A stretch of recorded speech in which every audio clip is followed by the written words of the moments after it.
Let me, that means at the end of, almost at the end of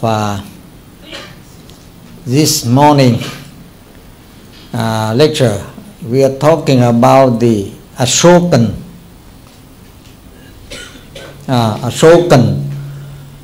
role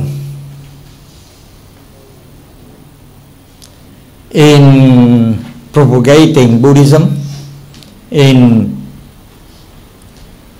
making Buddhism into a mainstream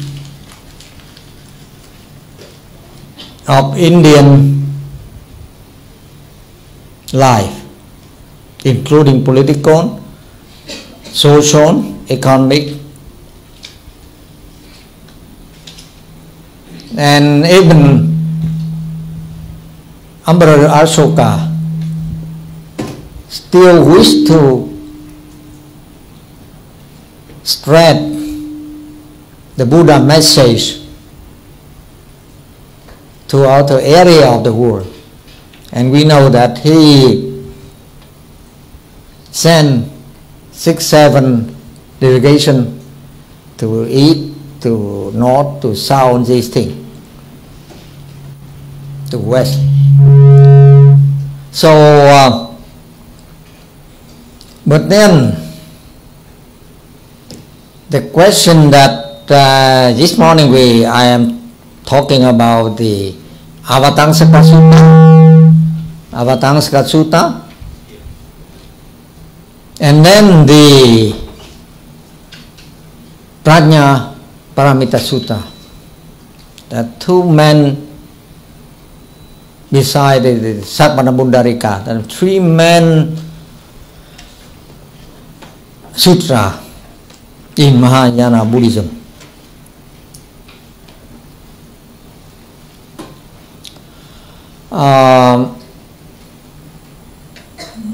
If we read Mahavamsa, that means history, great history, written supposedly in Sri Lanka about the history of Buddhism in India. They have two Vamsa, that means probably the first history book of Buddhism.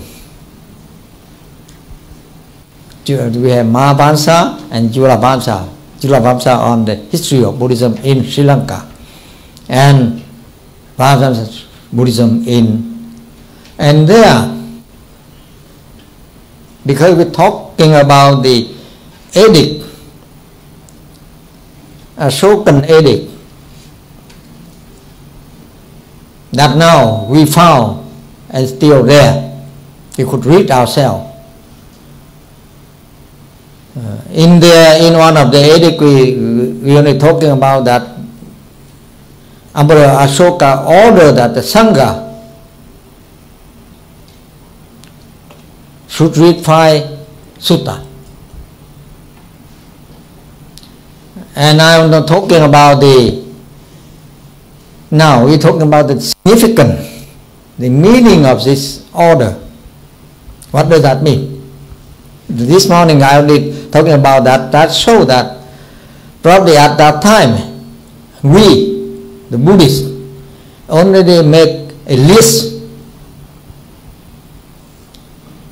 of the Buddha discourses, what we call sutta, so that the emperor could know that which sutta among different discourses of the Buddha, which one we should study, we should learn. First of all, of course, the content, that the name is now we could find, as I said, in the Pali Canon, but then even in Chinese Agama, but then the content, the question of content, whether the same or different. That the scholar usually have some doubt whether if we say it's also the same, because the name same, then the content will be the same. then they would disagree with you. But then we suppose it is same. What does this mean? If you read Mahayana and author material on the Chinese and Tibetan side, you will know that after the passing away of the Buddha, immediately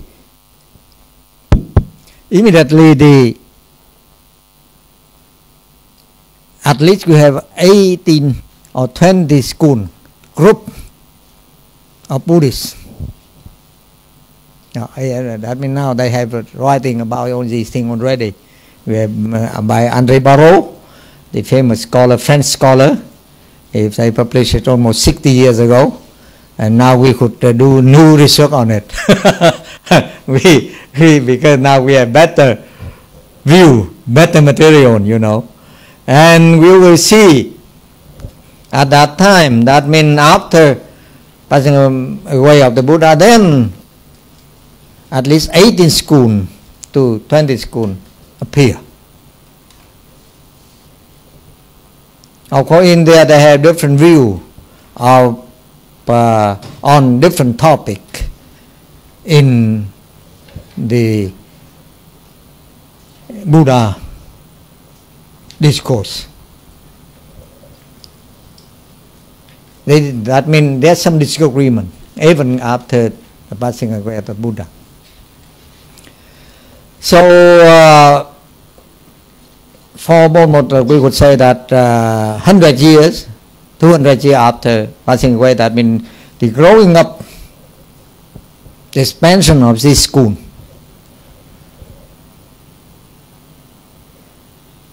Make the Emperor Asoka to order that reading those 5 sutta. A big problem. Even in Mahayana they said that the Emperor, that means deported about 60,000 monks, something like that, to Mathura. That means from Pataliputra, from to Mathura. And later on, the Mathura school of Buddhism is quite important too. That means to there, and from there they went on to Kashmir, to Gandhara, to Afghanistan. Later on, that is the school of Sarvastivadin, and make into a big school of Buddhism. And the result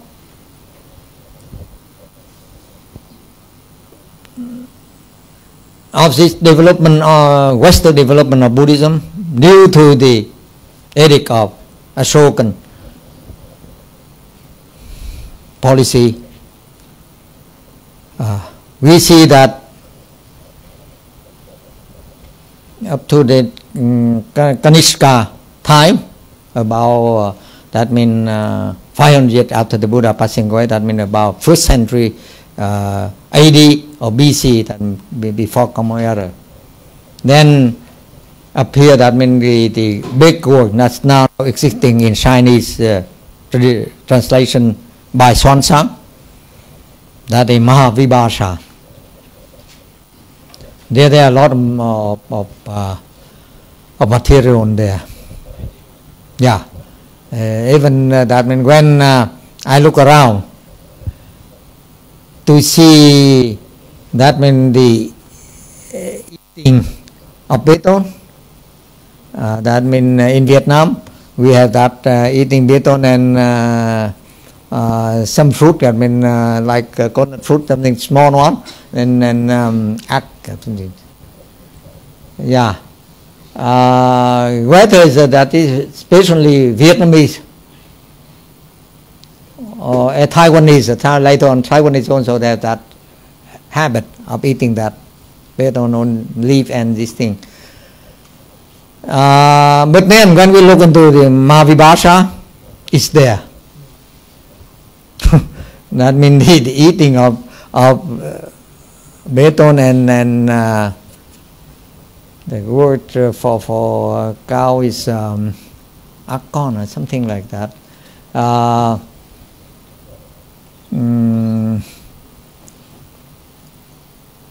It's not peculiar to the Vietnamese habit, but it's existing in, at least in Kashmir area. So, and probably because of this, we know that the first translation into Chinese language is from that area. We're talking about here. Why we're talking about the area of Kashmir and Gandhara, that means Afghanistan, today Afghanistan. That means Kandahar now. Because that is place where, the first sutra in China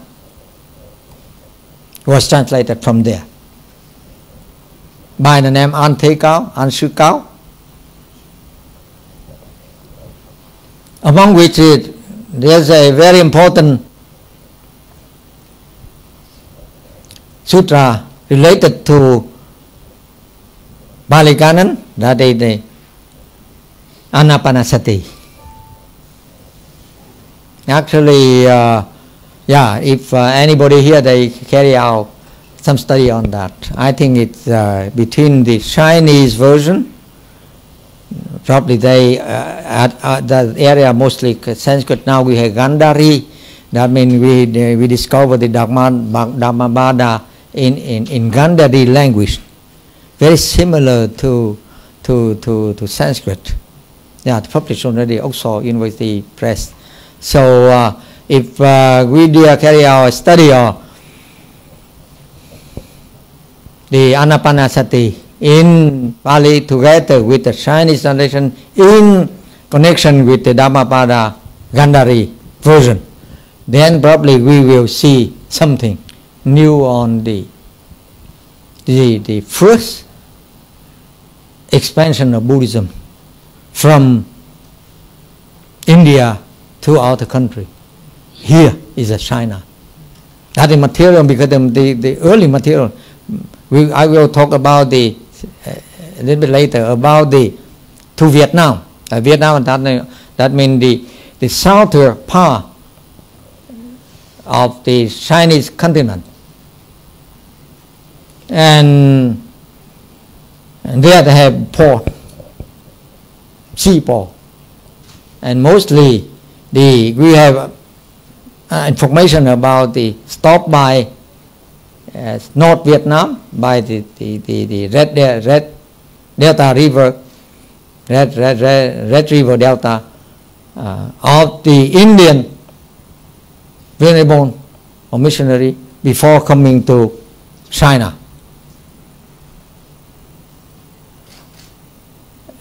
And of course, they mention even in history book of the Wu, that means sun, that means three kingdoms at that time in China at that time, that means 3rd century AD. They mention the existing of the Roman coin, Roman money in the Red River Delta. Very interesting. That means at that time not only Indian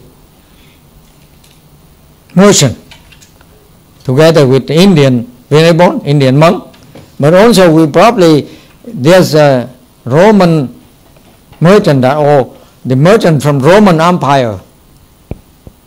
In the 2nd century, at that time the Roman Empire including some part of West Asia and North Africa. So that probably they will only say come to what is now North Vietnam in the Red River Delta. And here You know that means this morning I also talking about the Prajnaparamita Sutta was translated into Chinese quite early, about second century. And at the same time, a little bit later than the Anapanasati by Antekau, translated by Dhamma Shema. So that shows that the existing together with Sarvastivadin in the northwest of India, besides Sarvastivadin, we have a big, I think a big and not small, big community of Mahayana. What does that mean now? We talk about the origin of the Mahayana.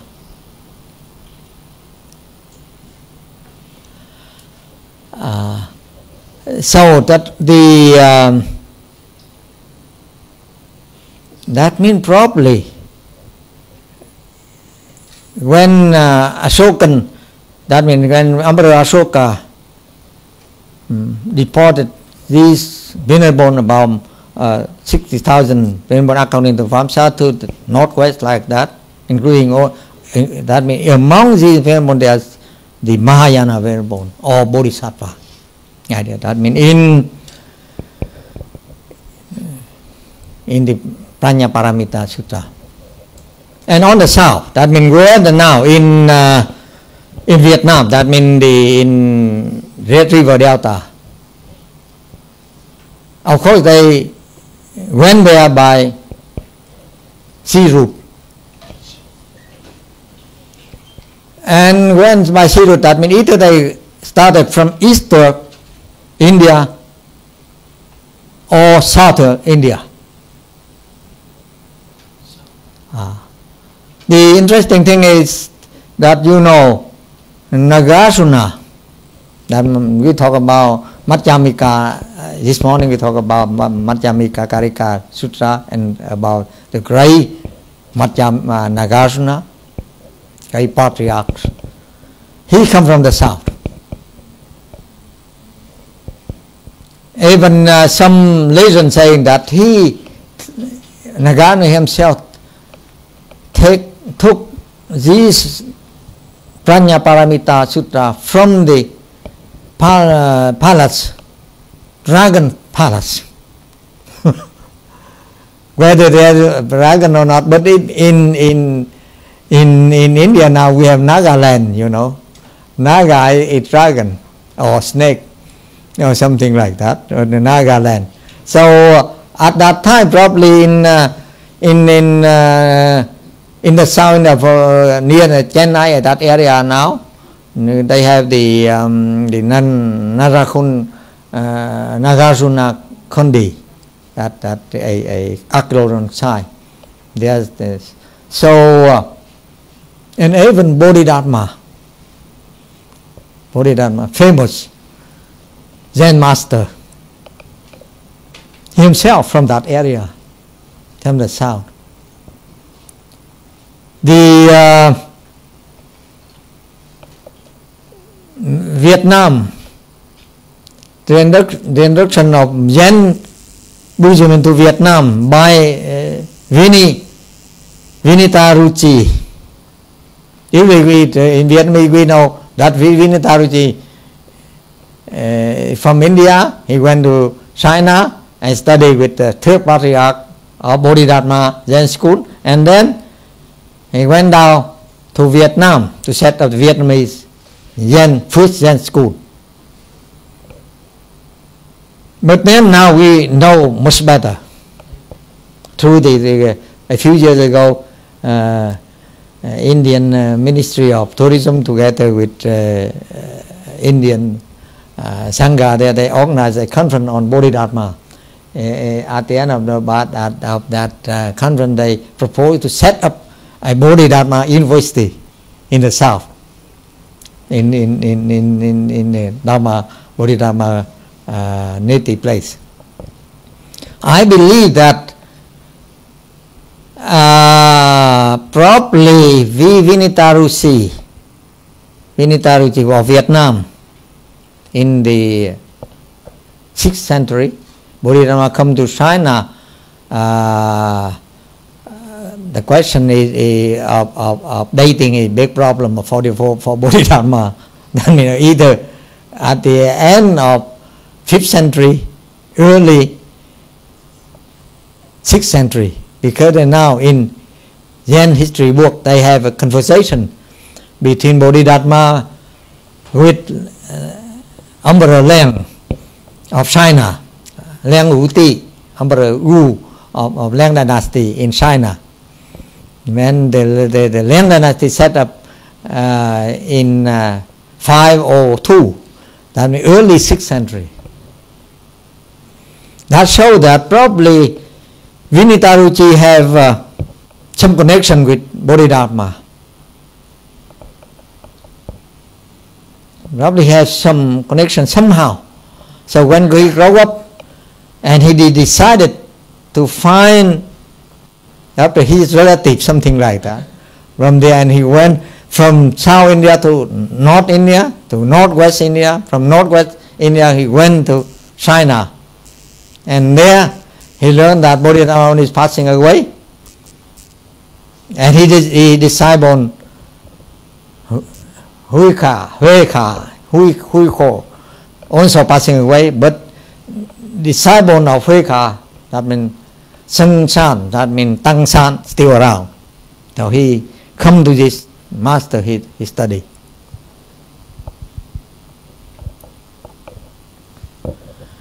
I talk around like this for you.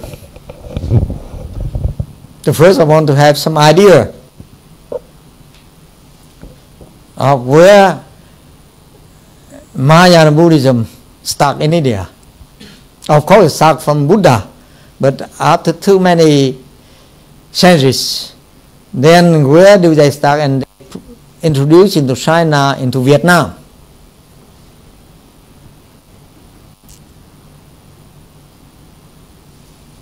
That's some idea. That means we have some sketchy idea about.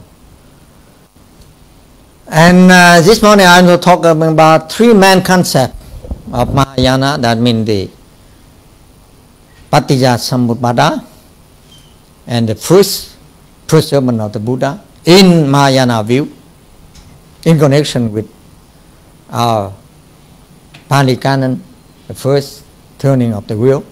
And then we talk about the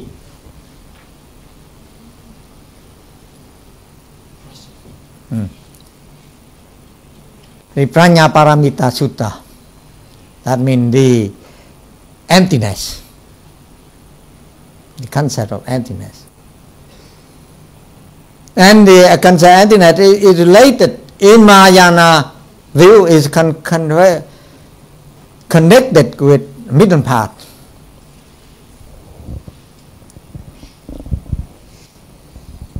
Now, we end up the first section of this class that about the middle path.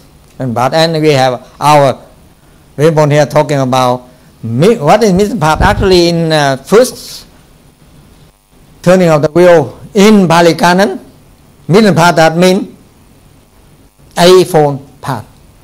That means right view, right thinking, right working, right living, right exertion, and right meditation, and right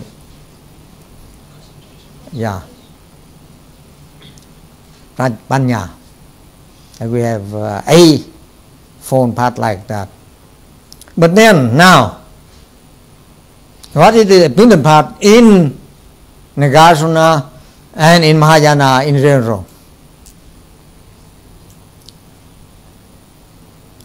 Here we talk about, because the emptiness, we have a big 600 volume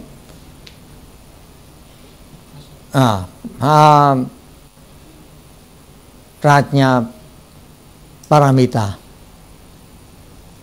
In that they talk about emptiness.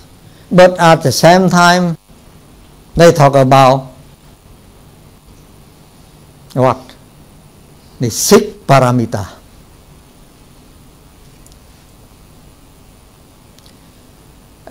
Paramita is the intent content of the Bodhisattva way. That is the third concept of Mahayana Buddhism. And you know that in Pali Canon, this 6 paramita exists in Pali Canon. There in Pali Canon you have 10 paramita. That means the concept of paramita exists in Pali Canon. The remnant trace there that show that formerly a certain period of time the Pali Canon probably much bigger. That's why this remnant still around. That's why I said about the example of rap, the simile that in Diamond Sutra and in the Pali Canon. It's very interesting. So that the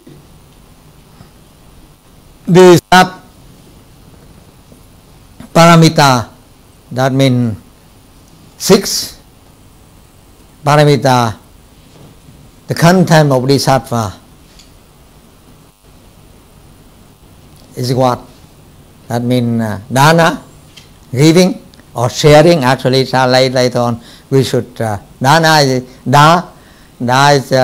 in French, that means donner, that means in Indo-European language. So that means to give, that means to share. Starting with the career of the Bodhisattva to share something, even our body. I mean, they give the accent in the Buddha, Rataka Buddha narrative. They said some people ask to give his eye, something, his son, his wife, and everything. Yeah, giving. And then, of course, you have discipline, and Bodhisattva should not have been. Of course, use discipline. Yeah. And what a discipline. And here, the big question.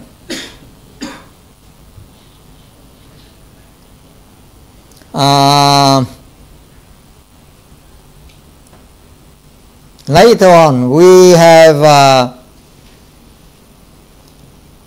now officially in China and Vietnam.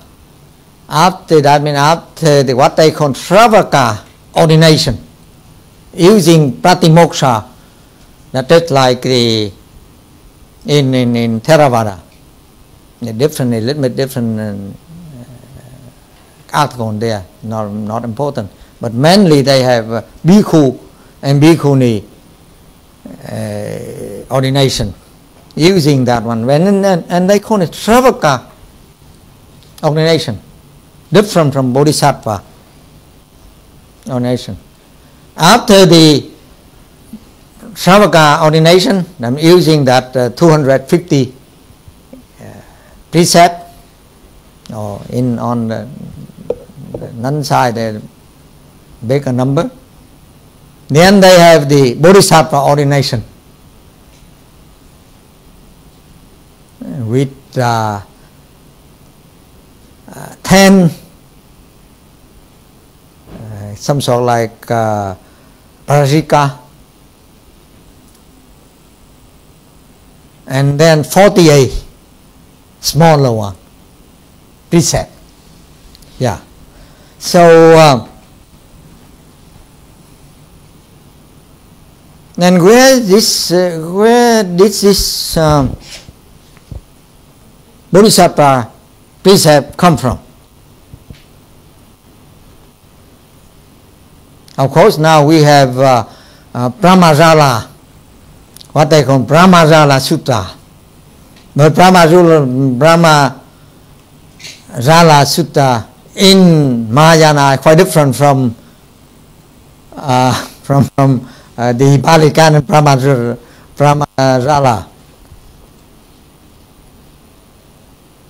Pramajala in Mahayana, that is the precept book of the Bodhisattva.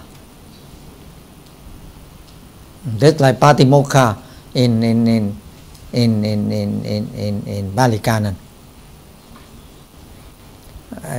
Even the name is quite interesting. Whether later we should investigate where this name come from. We hope that the succeeding generation will find these things. But one thing is, we know that the Asanga, he lived about 4th century, at the end of 3rd century, and the early half of 4th century, that between 280 to 90 to 350, something like that, AD. In his book, this morning we only talking about his work, that is Yogacara Bhumi Sutra. In India, because Yogacara, that means practice of yoga, yogi, and whose is his yoga practice? That is India, they divide it into 3 jhana. That means the practice of the Shravaka. They are Shravaka Bhumi there. And then you have Pratyeka Buddha Bhumi.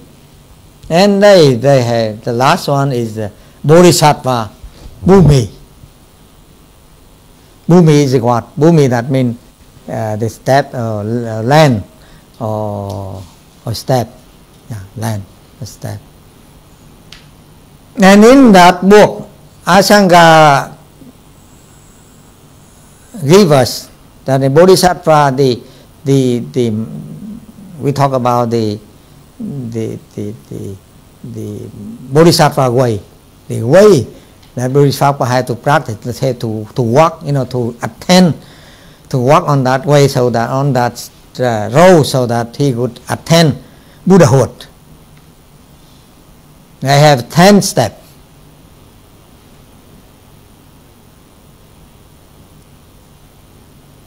The last step, of course, the Buddha Bhumi, the Samyak Sambuddha Bhumi.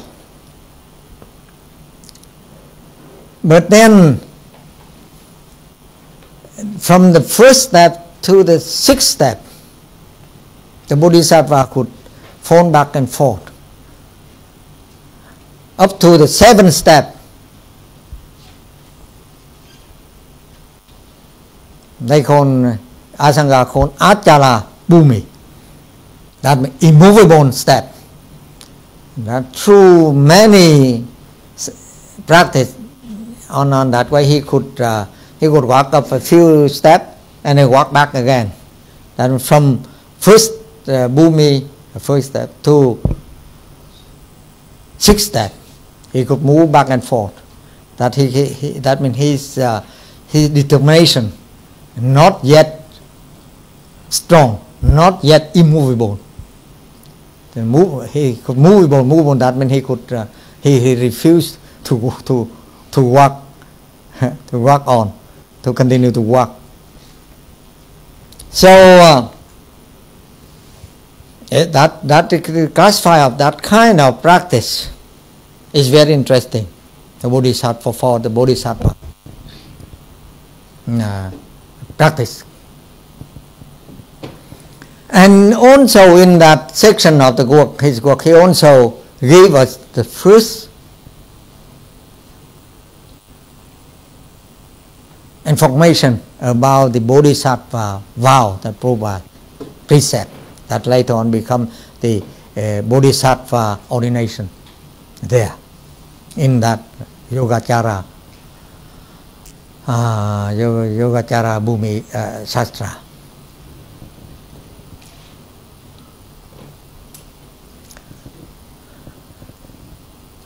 So now, how we related these two together?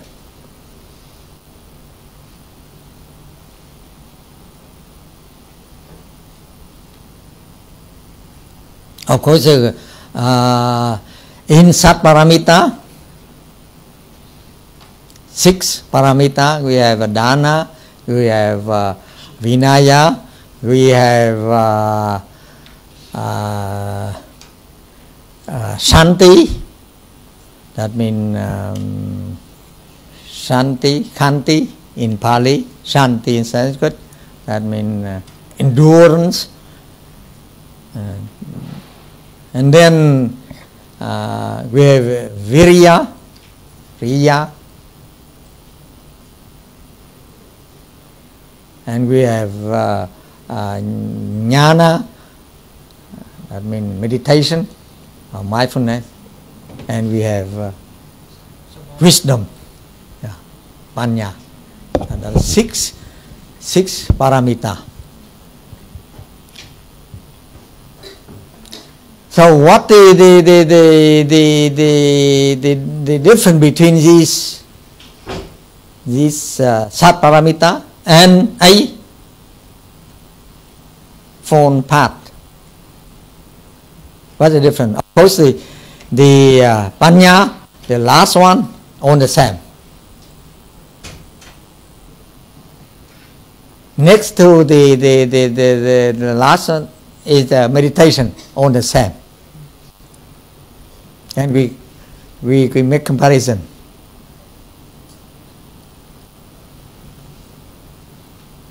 That shows that their objective is the same.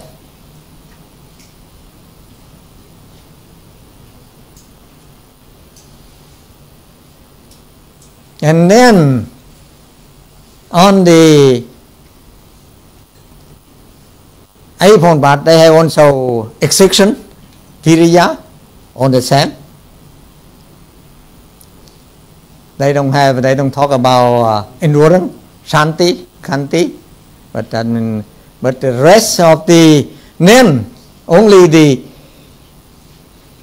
Vinaya and the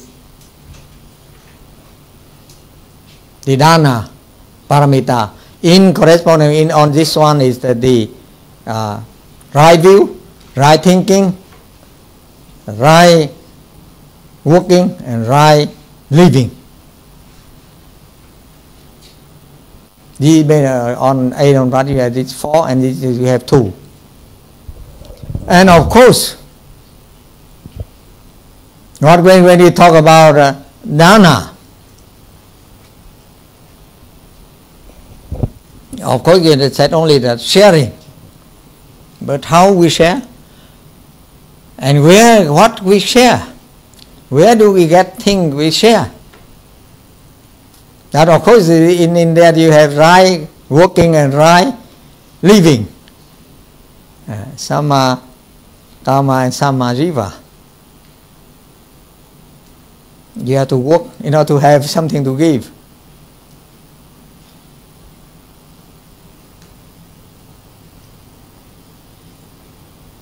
That shows that the first two. So that's why later on, I think in Mahayana they wonder themselves. I spend a lot of time. What is the right view and what is the right thinking?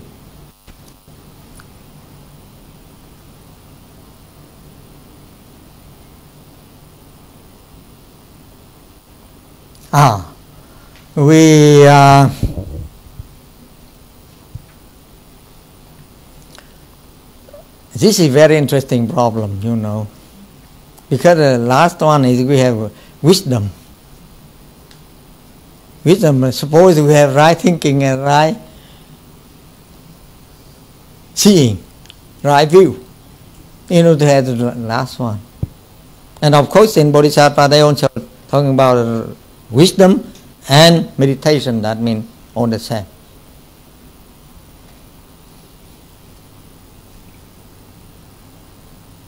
I propose that here we do some research on that.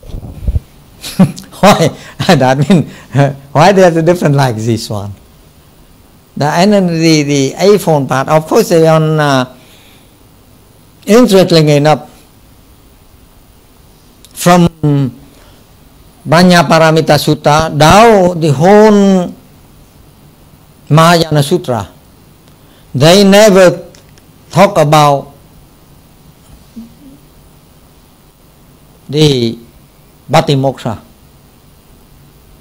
They only talk about 10 Kusala Dharma, 10 Kusala Karma Dharma. That means on body side, we don't kill, don't steal, don't have misconduct in sexual relationship. And then on the mouth, and there are 4 of it, 7, and on the mind, then don't be greedy, don't be angry, don't be stuck to something too blindly. Moha. So this is a very important one.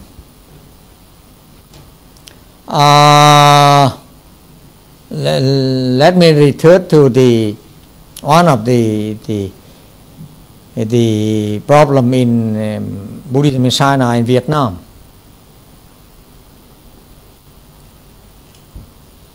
Now we talk about the Bodhidharma introduced meditation, Zen into China. And one of his, probably his relative, pick up and bring it to Vietnam. And later on, they spread to Japan, to Korea.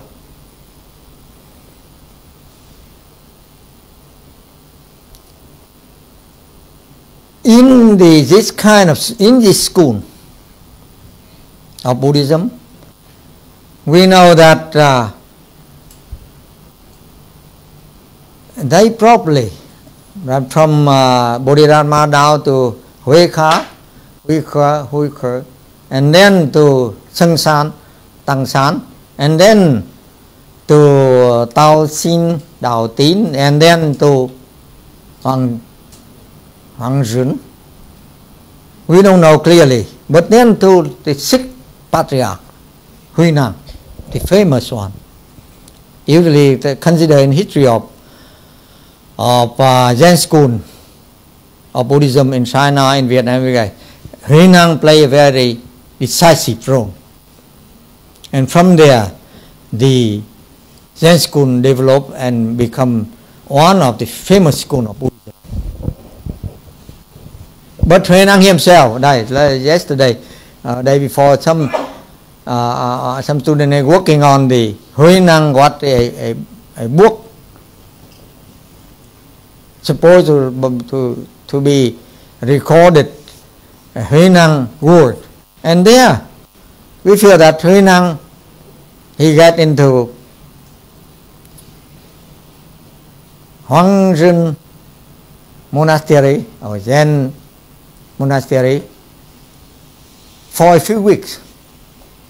At most 24 weeks, or sometime 12 or 13 weeks, depending upon sources. And then he received the transmission. That means rice powder. When he got in there, Hoàng Zhun gave him rice powdering to work in there. And probably at that time he haven't shaved his head yet, because still working like that. That means some probation period of time. And then a few weeks later, he got Hoàng Zhun transmission of bone and rope. That's right. big problem. That's why later on, Bo-Chang, 8th century, he set up a regulation for Zen monastery. And in China, later on, consider that the main regulation for Zen school. Just like now in Vietnam, we have our Thanh Tứ, True Lâm, yeah, he set up his own, some of course he have ordination, but then in there they have set up some sort of what we should read, what we should chant in front of the Buddha, on these things. So, even in Zen school, I mean, we have a very close to us, the case of Zen school. They set up some a body of regulation for themselves.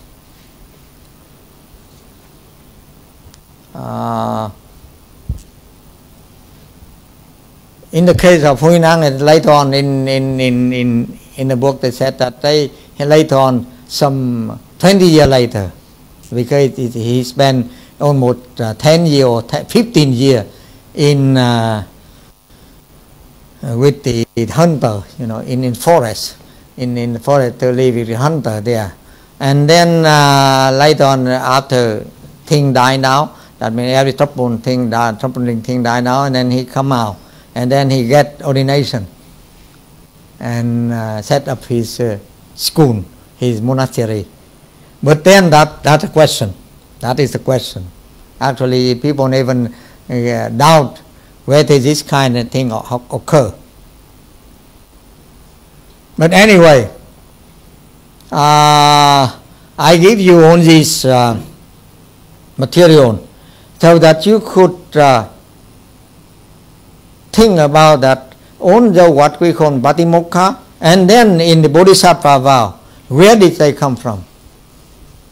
Usually Patimokha from the Buddha. That means Buddha, when they set up the Sangha, then depending upon, usually we learn that depending upon the development of the Sangha, and some member will have some violation, something, and then he will put into precept for that. Yeah.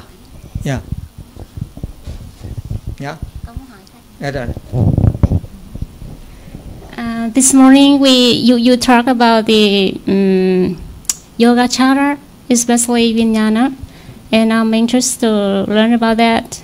So we know that in yoga chara there are 8 consciousness, especially the existence of alaya, Vijnana.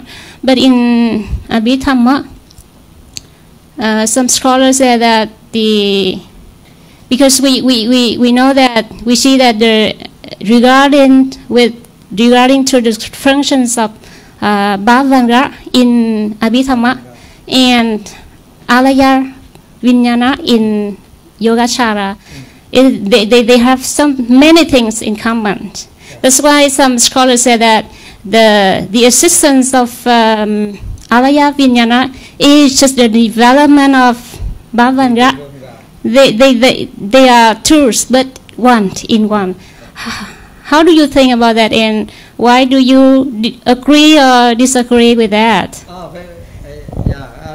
Of course, now we are talking Bodhisattva, and I was asked to talk with the Minden way, you know, today. Then I will answer you immediately that, of course, Vibhanga, that means, of course, in Pali Abhidharma, and in the Abhidharma, that means the Sapativadan, they suppose that. So that later on, usually the Sautrantika, that the Sautrantika, you know, besides Sakvastivadan, beside that school, there's another school.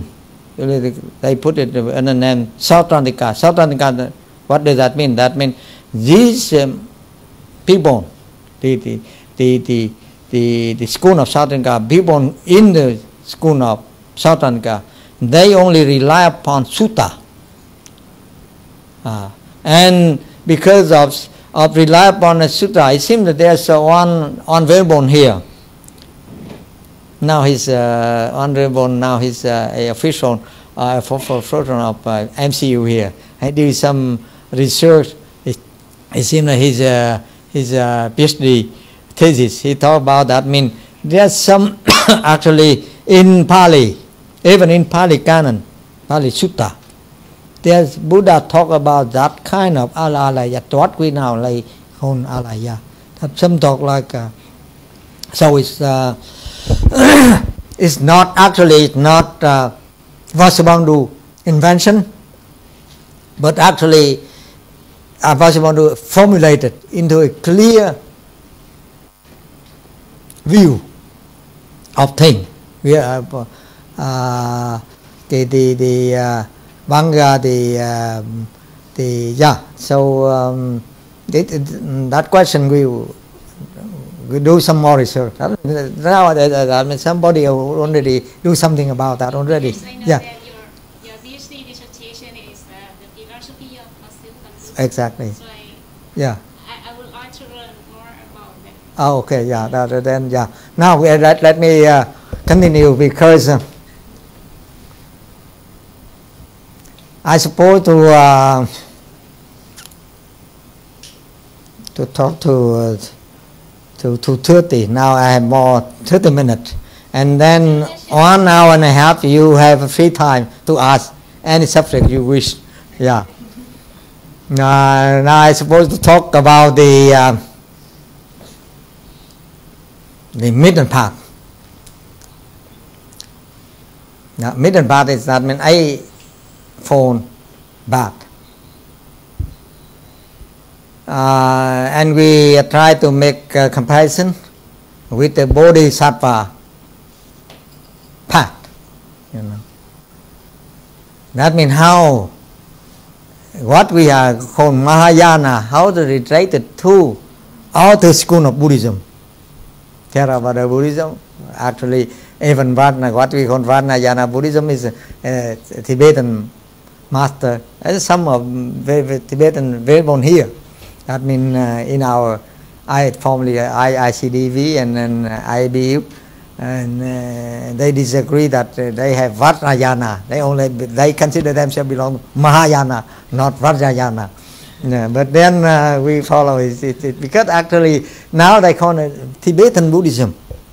That's the book, those book that mean they call the book called teaching of Dalai Lama. On the neuroscientists, they call it that mean Tibetan Buddhism. Specify this is a special thing of Tibetan Buddhism. Actually, probably it has some related to Chinese Buddhism, related to Sri Lankan Buddhism or Thai Buddhism, but then they said it's Tibetan Buddhism. But probably because they have connection with the Dalai Lama, His Holiness, So anyway,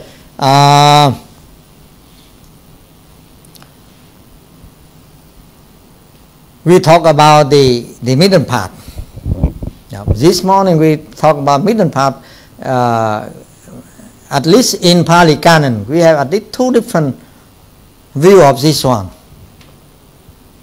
One between that means the Sat and Asat. That means Professor Hoffman. He talked about that. Man, we have Pali Canon for that. You could search in it now. You could search in later on if evening catalog and you type in the middle path, and there they will give you a lot of quotation, from the first turning of the wheel, the sutra, and then to the other sutra where they talk about the Buddha, talk about the middle path, among which there's the Sat and Asat, and being and non-being. The Buddhism doesn't affirm something exists forever, nor they affirm that nothing exists after that, of course. So Anyway, we talk about the middle part in the, that means also Professor Hoffman, he talked about that in ethical way, or in the application, not ethical, but in application to real source life. In that means middle part in the real present day, real life, in many different spheres of human activity, that from political, social, economic, education, all these things. What does that mean?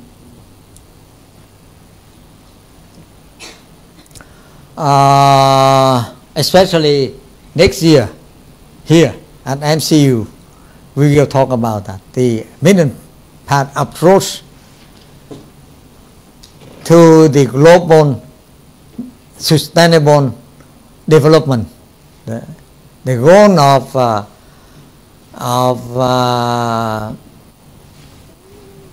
United Nations goal of sustainable development. First of all, there are 5 things, you know. That people first, and then planet, that environment, and then prosperity,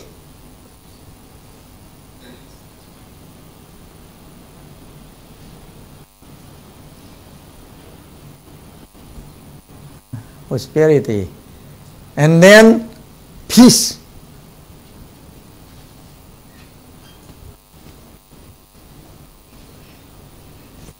and then there's something related to education, something like that. So one of the sub-theme is quality education.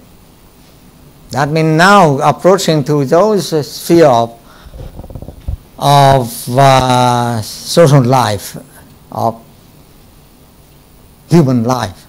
That people, that means there are a lot of things there. For example, how we interact with each other. Of course, these 5 goals is interactive. This one connected with each other and implicated the other. For example, you have peace, then you have developed the economy for prosperity, you know. And then environment, the planet. You think so? This just like our discourse on Buddhism. My talking about the Mahayana Buddhism, we talk with the interdependent origination because of this. Everything is connected with each other. We talk this one and it connect with each other, not independently developing things.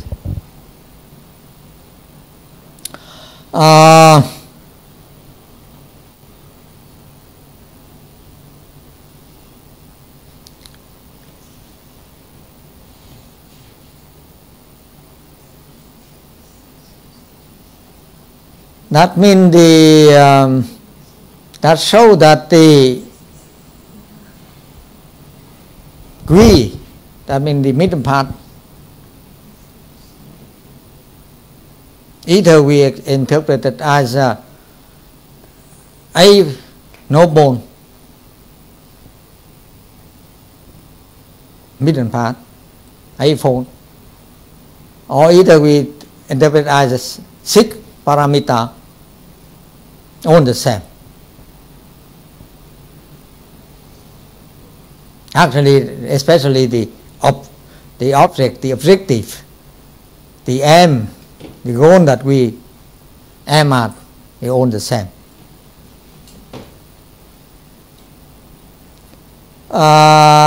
So we should not surprise or should not feel very strange that usually we talk about any noble path is something quite simple. If we connect with 6 paramita, we feel something for Mahayana, they feel 6 paramita is much bigger role in it, but actually we have the same. So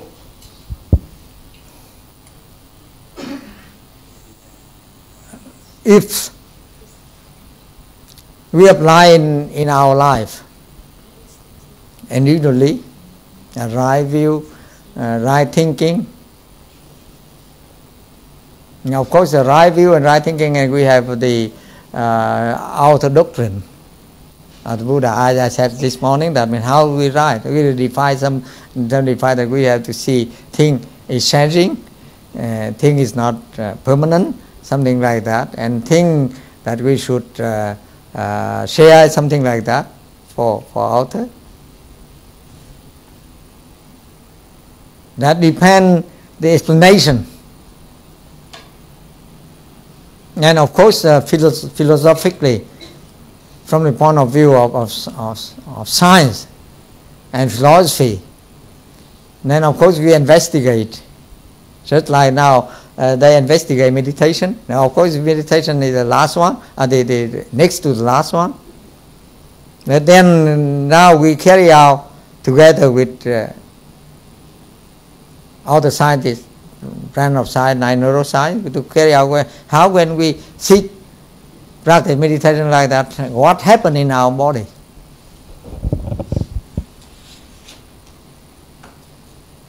How in brain, in our heart, in our body, the whole of our body.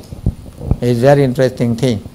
I don't know here, anybody, we have any read through some book on the relationship between meditation and neuroscience or not? Did anybody? Yeah. Yeah, that means big, very complex problem. Very complex problem. And we start now. That means now, actually now we're very happy that now the science actually start. That means step by step come to study what that means the Buddha said, and then we practice following him, and we practice. And now the science try to figure out how this thing happened. Very, very interesting. And it shows that the result is up to now, at least we have some preliminary result that shows that what the Buddha said is actually it happened. So that's why usually they said you had to practice it. You just read only, you couldn't get anything. You had to do it yourself.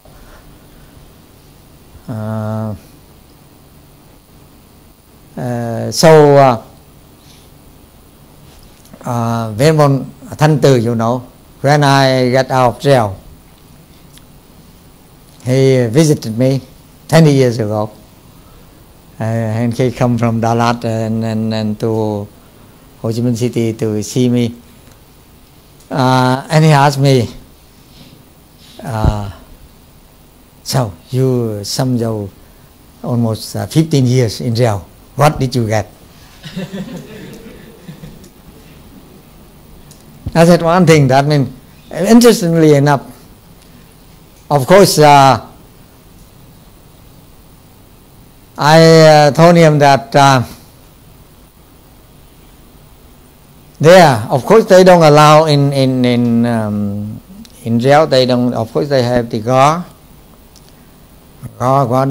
they walk around all day and night.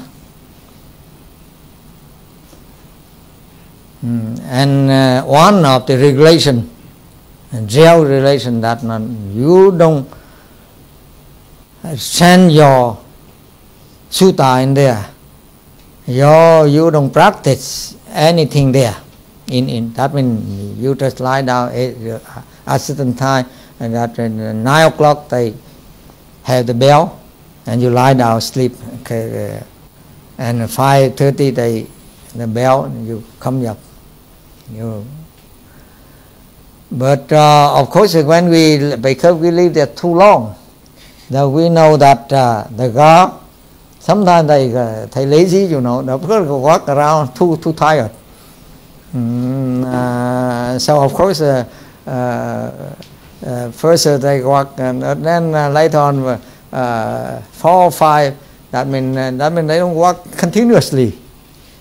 So if we wish to do something, then we calculate when he walk past us.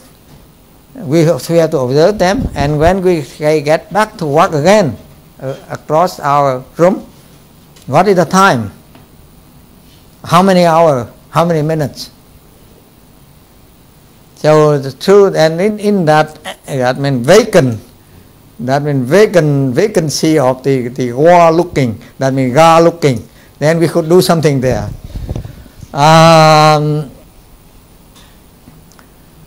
Interestingly enough, that there, of course, I myself, before getting into jail, we work very late at night, writing book on these things and reading book on these things. So that past midnight or 2 or 3 o'clock in the morning, before going to bed, my the productivity very high, working at night. In my case, for example, you're writing book. If you're doing at night, you write 40-50 pages one night. That means we have secretary. They type it for us. I just walk back and forth like here,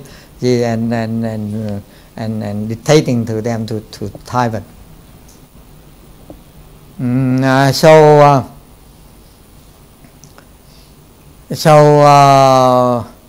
Because when I was young and during 1963, the struggle against Golden Gym at that time, and I was quite young, at 19 years old.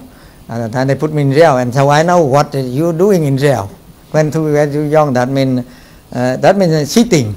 In Vietnamese, they even sit in jail. That means you come there and just sitting and lying. And there's a cell, small cell. When they put in a small cell, and then later on they put a bigger cell together with some other people. But then in a cell like that, and you just with each other all day and night. But then, of course, there I practice Nembusut. I mean,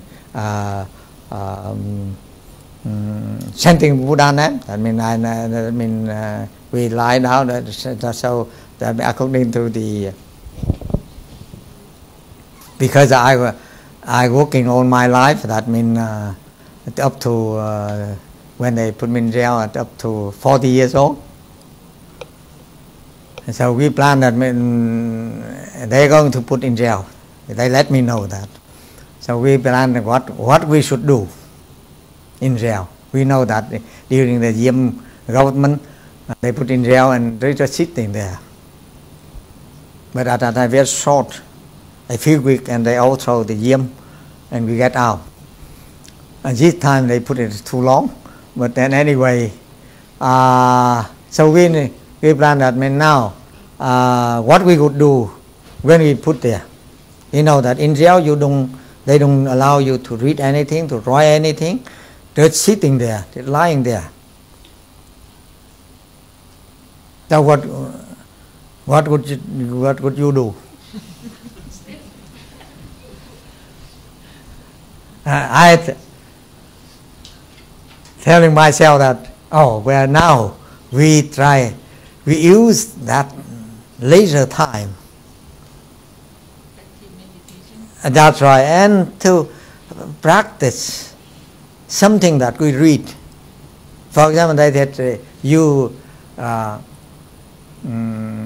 practice chanting the Buddha name. It's good for you. And in book they like that. But then outside, we don't have time just like now. For example, to keep on talking like this one, and doing things like this one, and seeing people and everything.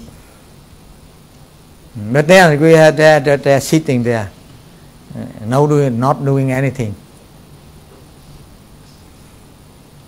So there you start. I mean, of course, they don't allow you to show that you practice it. You lie down, chanting the Buddha name quite easy. You silently chant it. So you lie down and chant. Interestingly enough, that means there, one night I sleep almost 10 hours a night, almost.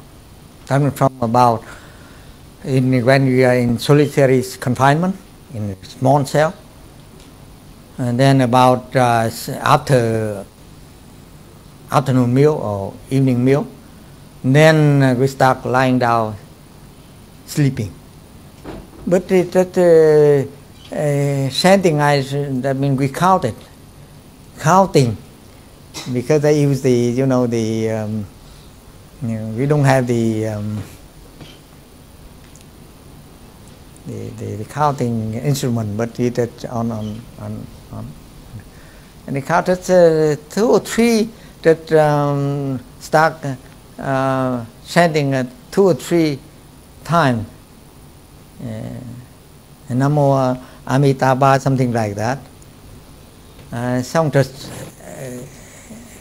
get sleep immediately, up to when they ring the bell of 5:30. That means about 6 o'clock. That means about 6 to 12, something like that. 10, not more than 10 o'clock at night. Since then they put me in solitary confinement like that. When they put out in the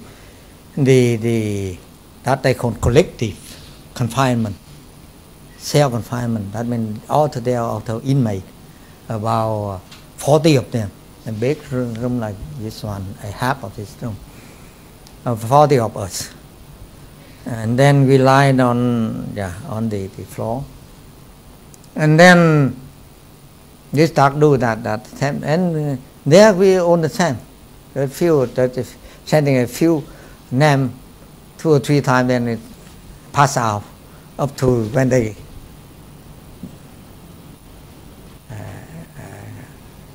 beat the bell. Then at one time I said to myself, now that means we know at that time in collective cell we have to help outer inmate, because they don't have that means supply. Some inmate, their people, their family will supply to them food. Outer they don't have. So we share with each other. But if for example among 40 of them, my circle about 20 eat together. So we have to cook food. Because not enough.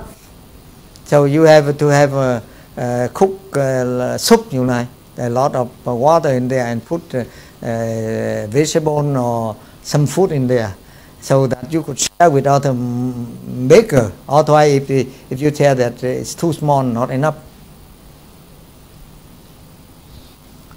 And then so that's why they had to calculate the walking of the guard, across the cell room.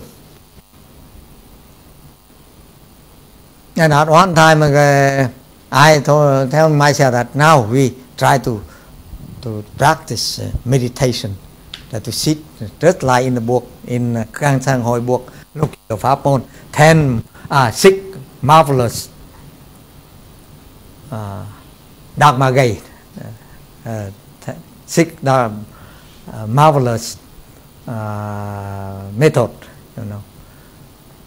and that means you just count your breath. That's all. Just sit and count. And interestingly enough, at that time in December in Vietnam, even in the south, it's quite cold. Yeah, and of course the cell room, in jail they don't have door. So at that time, my room at Germany on East Shore, and in Vietnam at time they usually call counter wind, dậu chướng. That means the wind from the east. So it's quite cool. But then there we were only a short, you know. But then we just sit silently like that, doing nothing. But then we sweating. That's how we could mobilize our heat, you know, in meditation. Now, in the book. So I later on when Venerable Thante asked me, I told him that what we if we practice just probably that is the when I was in Hue in Bao Cúc Temple. Of course, every night they have seated, but we are too young at that time, and just we sit according to the requirement of the temple. I mean, when they before going to bed, then they have 15 minutes of sitting like that. That's all. But you don't feel anything. But then there, I don't know, because we don't have a watch with you, the wristwatch with you, so you don't know how long. But then immediately the sweating out. It's not hot water, but it's cold water like that, but it's sweating out. That means we show that it what they said in the sutta is there's such a thing occur. So that's why I later on I said that. So I support that. I mean but I told him that I related to him about that in the Buddha name chanting. And I said it's very good too. That show that the book that formerly owned in Institute of Vietnamese Buddhism, they emphasize on these two techniques. That means the meditation together with Buddha, chanting. That is two very very good for you. Anyway, that's the way we. Our Venerable here wish to say that how we put the middle path into practice, middle path to approach to on the normal problem of life, from economic area to peace area, to war and peace area. Peace, that means war. So that own kind of thing, how we Buddhists we should practice it. And I think follow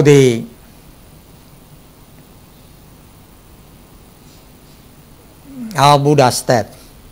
We step by step we will do it. And that means in my case we practice it. And of course we have that kind of result. And it helps us to be sure that what is said in that book is not that empty talk, you know. That means if we put it into practice, then it will bring us some benefit, one way or the other.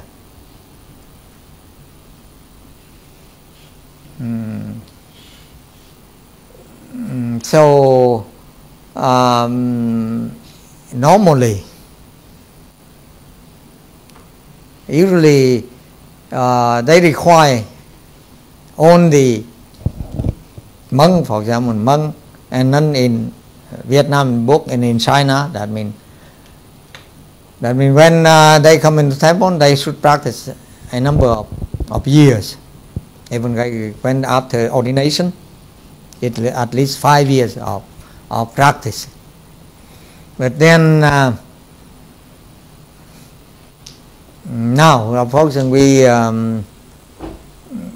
we feel that now our education now, problem with education, we question our education, big problem. Of course, for example, at Vietnamese University, we have a meditation class at the first year. And of course, here and there, we have to show them. We ask a Theravadan monk who take care of that meditation class. That means that class, they have 1 credit, 3 credit on semester. That means to show them, that means show to our monk and nun how to practice meditation, you know.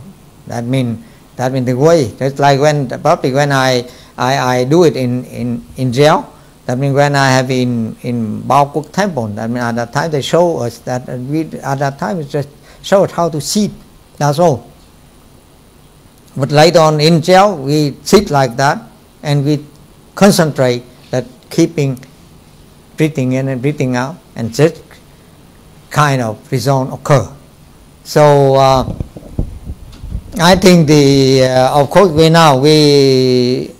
I think God will talk about the A noble path and the Bodhisattva, Sit Paramita, all are the same. Actually, quite a little bit different way in term, but then they are similar to each other. So now we only have a few minutes more. So we have now question now. We have 1 hour and a half. So thank you very much for your great sharing. So please, I have the question like this. In 6 paramita in Mahayana tradition, we want to practice the Bodhisattva way to gain the Buddhahood. But the Buddhahood is not much concerned in the Theravada tradition. So why is there 10 paramita? As I know, paramita is a go beyond into the other soul, which means the absolute achievement, Buddhahood. But in Theravada, they concern only in Arahant one. Why? Therefore, they are the 10 paramita. It's for what purpose? Thank you. Here, you know, the ideal, formerly the lady, Rich David, that's the wife of Thomas Rich David, that means the founder of Politics Society. She wrote a book on the Arhat, the ideal of Buddhism, something like that. And actually, we know that Buddha, even on Mahayana side, when we say Namo, here we have Namo Tassa Bhagavato, and Arahato. Then in Mahayana, how they would say Namo Như Lai Ứng Cúng. That means Tathagata Arahato. That means very close. Actually, the question that means to the Mahayana understand, that means the Arahat is a epithet, an attribute of the Buddha, and the second attribute. And this is there's in that means unified concept of the Buddha, both the Theravada and actual Mahayana now. Now in there, that means their practice in when they say Namo Như Lai Ứng Cúng or Namo Tassa Bhagavato Arahato. We must be clear of this one. We must be sure of this one. That is no different. And then the second question you asked, then the Theravada emphasize on attaining Arahat.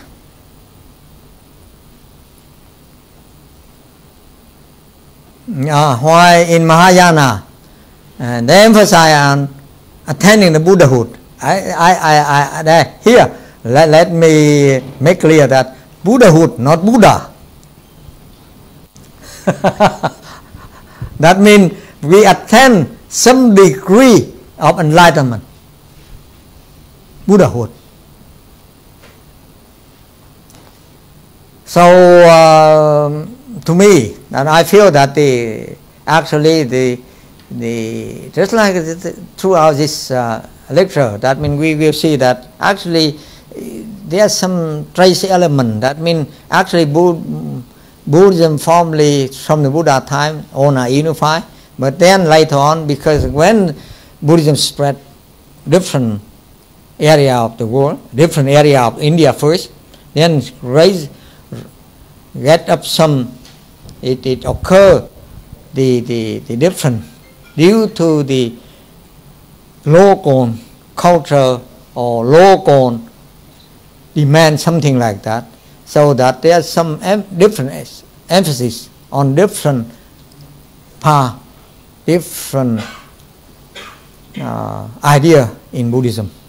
Yeah. Any? You haven't given Yeah. answer to me. What? I'm waiting for your answer. Your now Bhavanga, and they asked that me. This morning I talk about alaya, and he asked whether this alaya in the Vijnanavada is actually in the Sutta in Theravada in Pali Canon, and especially Pali Abhidharma, and also in, for example, Abhidharma Kosa, Abhidharmic literature in general, talking about Bhavanga on the same. Of course, not the same. First of all, not the same. Why? Because that Bhavanga, probably that the idea, the content is that everything that means in sutra and in Adamic literature they talk about when you do something, karma, then you sow a seed in the Bhavanga in order to explain why from that action you get the result in the future. And actually, as I told you, that means this idea of Bhavanga later on in the sectarian Buddhism, right after the Buddha passing away, and then up to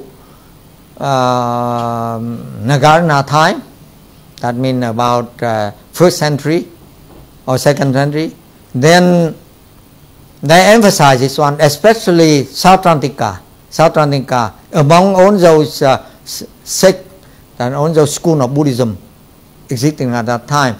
The Sautrantika school, Sautrantika, what does that mean? That means these followers of this school, they rely upon only sutta, and rely upon the sutta, and they have the idea of Bhavanga. And this later on, that's why some scholars later on they translate the Abhidharma Kosa of Vasubandhu.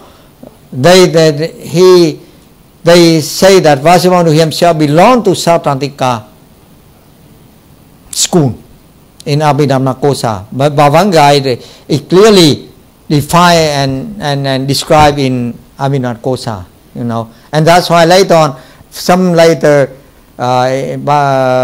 Vasubandhu, when he young, about 20, 30, something like, he wrote Abhidharma Kosa, and later on he become Mahayana. He follow his brother Asanga. He read the Yogacara Bhumi, and he took into in writing the Trimsika and Vimsika and Trimsika, and he introduced the term Alaya Vijnana. Yeah.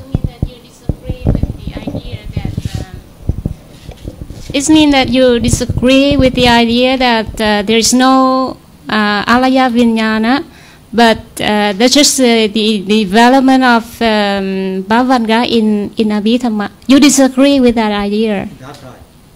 That means from the Bhavanga theory in Abhidharmic Actually, not from the sutta, and but not really. And then in later on in Abhidhamma, they clearly say so. And then from there, and they pass into alaya vijnana. Yeah. But regarding to the functions, the function of bhavanga and the function of alaya vijnana, they have many things in common. Oh, yeah, that's right. That's why many Buddhist scholars from Theravada Buddhist tradition, they say that there's no alaya vijnana, but the development of bhavanga.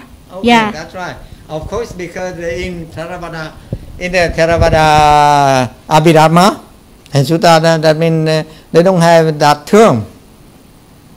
And there is a bhavanga. But then when we describe the character, that's just like I said, that means bhavanga is just like a flow of a river, you know.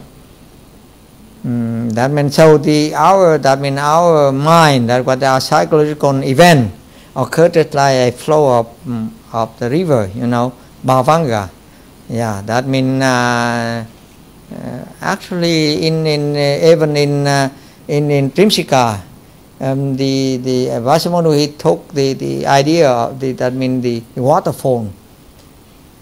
That means we talk about flow of river is still too that means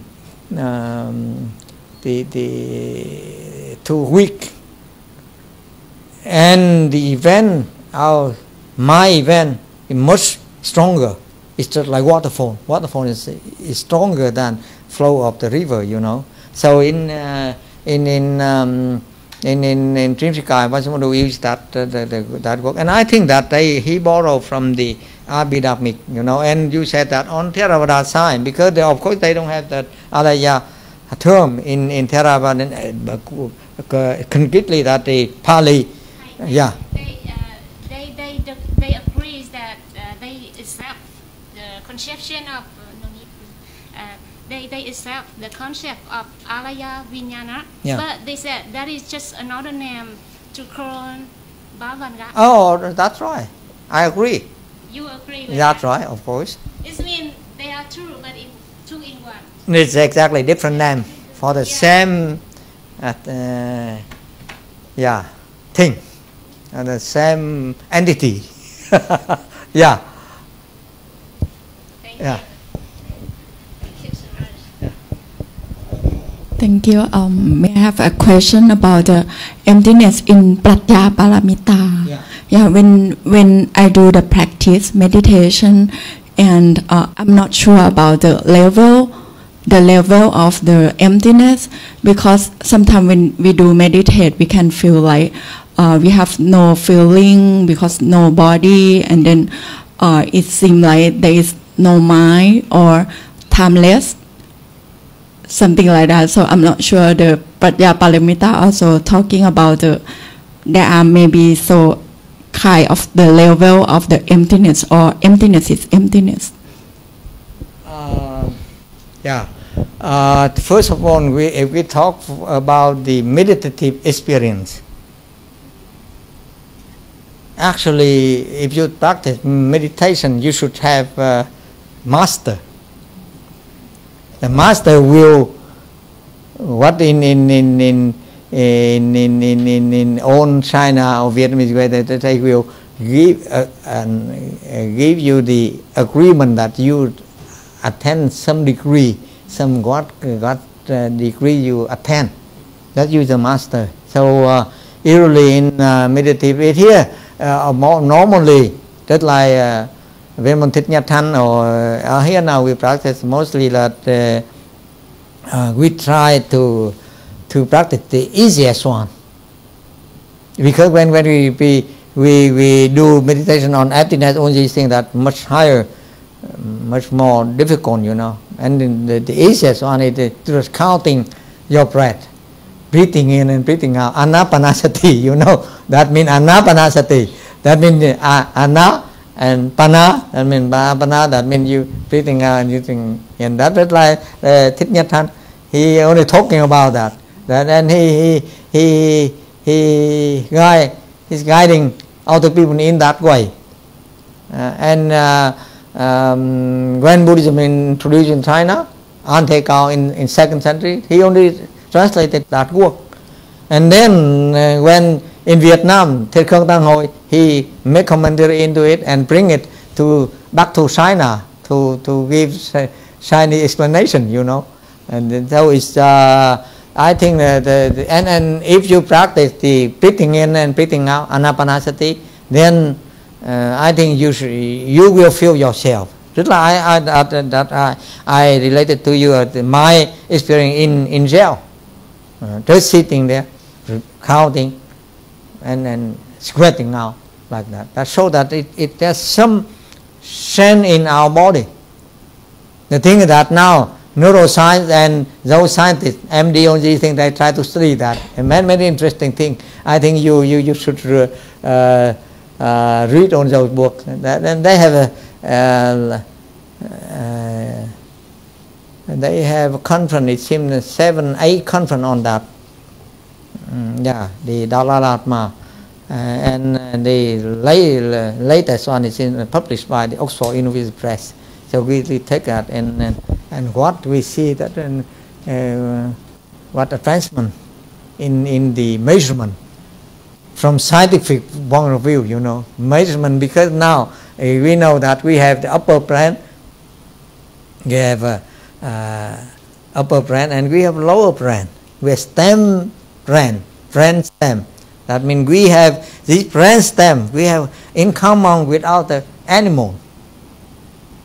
Yeah, this one, and that means this it connect with the spinal cord and with upper brain, you know. And this stem brain it have all the animal have in common.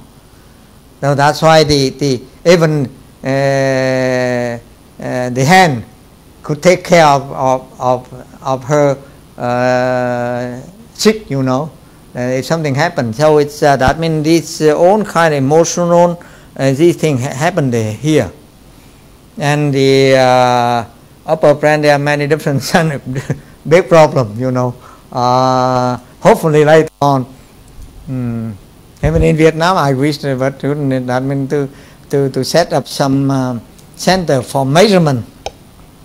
Now we could say, you sitting now, I don't know what kind of enlightenment you get, but I will measure you. Yeah, that now the measure. And actually, I don't know, yeah, it's sometimes now they what they call experimental Zen. And on the Dalai Lama side, he very interesting, he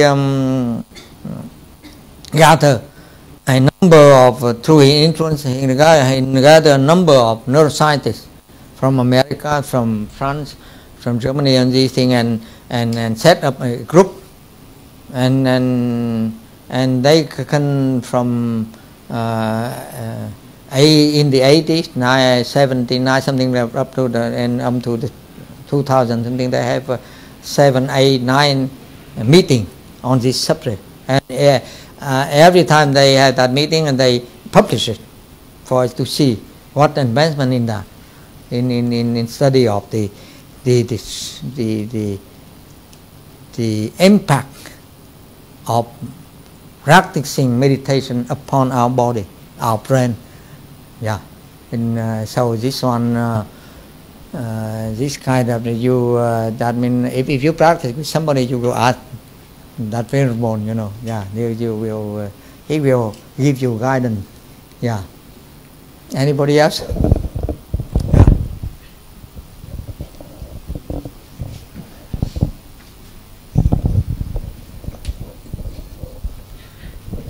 Dear Professor, I have one question concerned about the question of my friend Thích Ngộ Phương.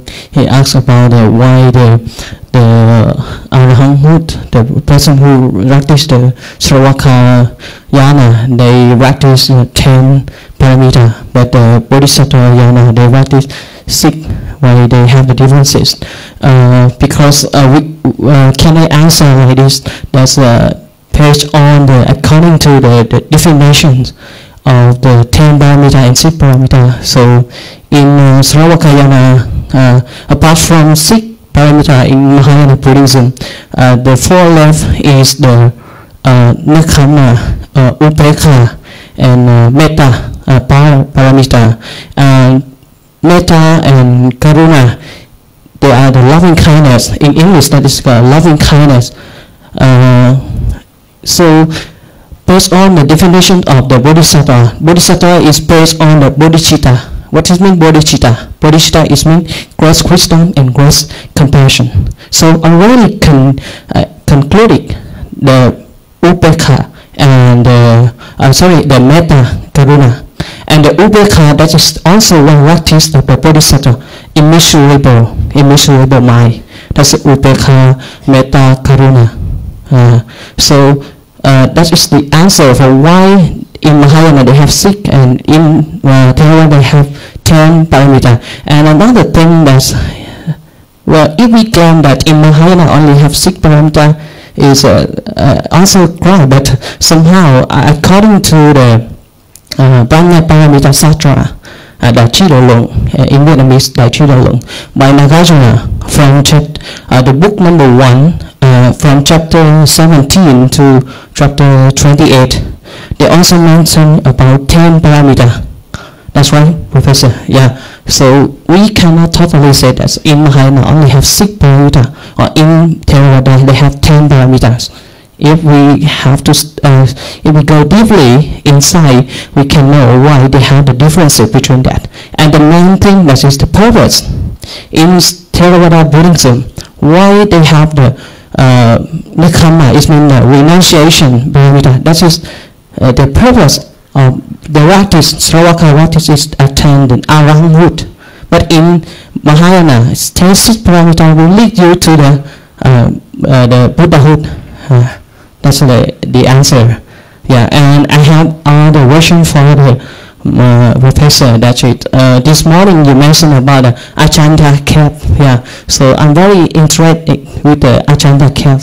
What is the important role of Ajanta cap with the Indian Buddhism? Yeah. Yeah.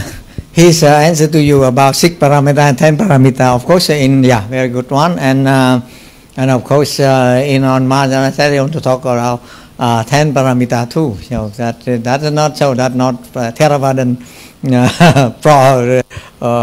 property, you know. And then you asked about the Asanga. So here we probably somebody will do some research on Asanga. The day, the time.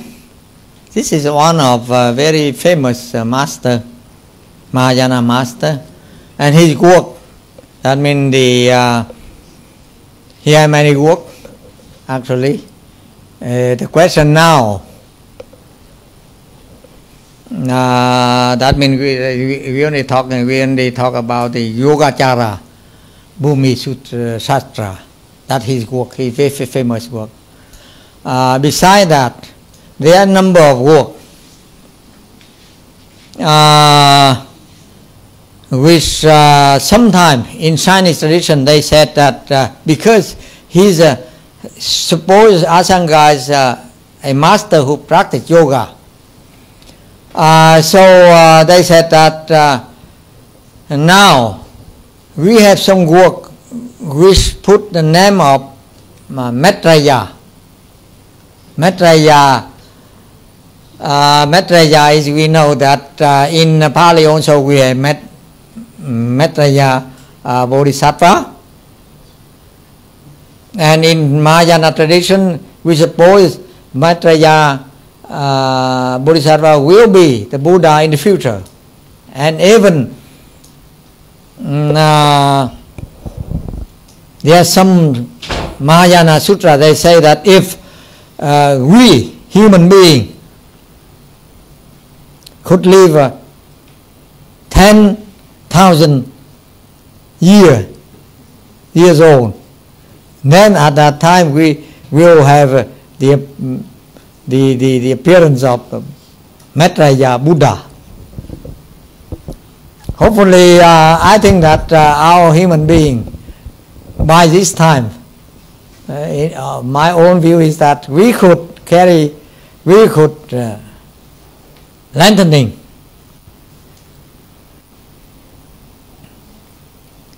our presence in this earth from 100 years to 150 or 20, something like that. That means now working on Zen, you know, on Zen, and now there are a number of laboratories, the world, in America, in Europe, in even in East Asia, in Japan, in China, even in Vietnam.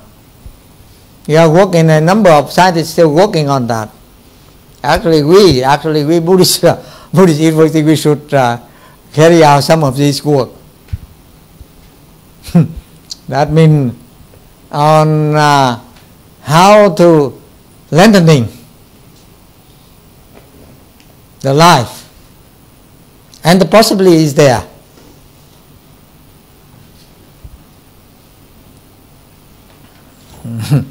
And I think that if somebody asks me whether Bodhisattva Maitreya will come again up here, I said probably yes. If we successfully raise the age of human being up to 1,000 and then 10,000 years, then at that time he will appear. And but then that means we talk about that in the sutra. But then the question now, some book that sum up in the Vijnanavada now, school, Yogacara school, some work attribute to him. That means Maitreyanatha Bodhisattva. And they said that Asanga, he successfully used his yoga practice, and he come to the Tushita, somewhere up there, Tushita, and he met Maitreya Bodhisattva, and Maitreya teach him, taught him about those things, and he get back and write down and put his name, Maitreya. But then now we have some evidence that there's some, not Maitreya only, but Maitreyanatha, some material, some evidence that there's a master called Maitreyanatha. So he's not in Tushita, but he live in India, probably about in the 250 to 310, something like that. Yeah, and he's a predecessor of Asanga. He's the master of Asanga, something like that. So this work we should do research more on the not only Asanga biography, but even the work of Maitreyanatha and Maitreya. Yeah. I'm ready. Yeah.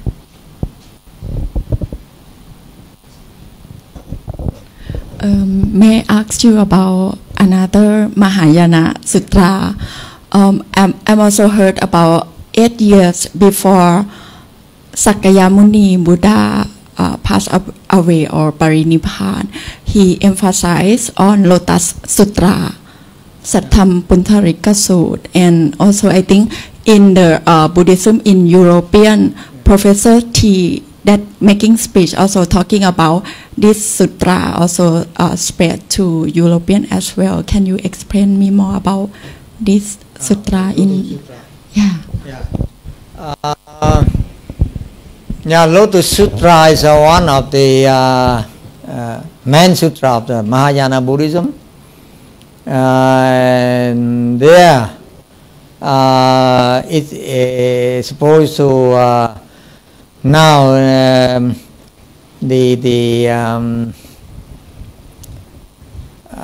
Egon mountain near the Rashgiya now. And if we come to Rashgiya, before come to the Rashgiya now, you have on the right side, you will walk up, and that is the Egon mountain where the Buddha gave his discourse on Lotus Sutra.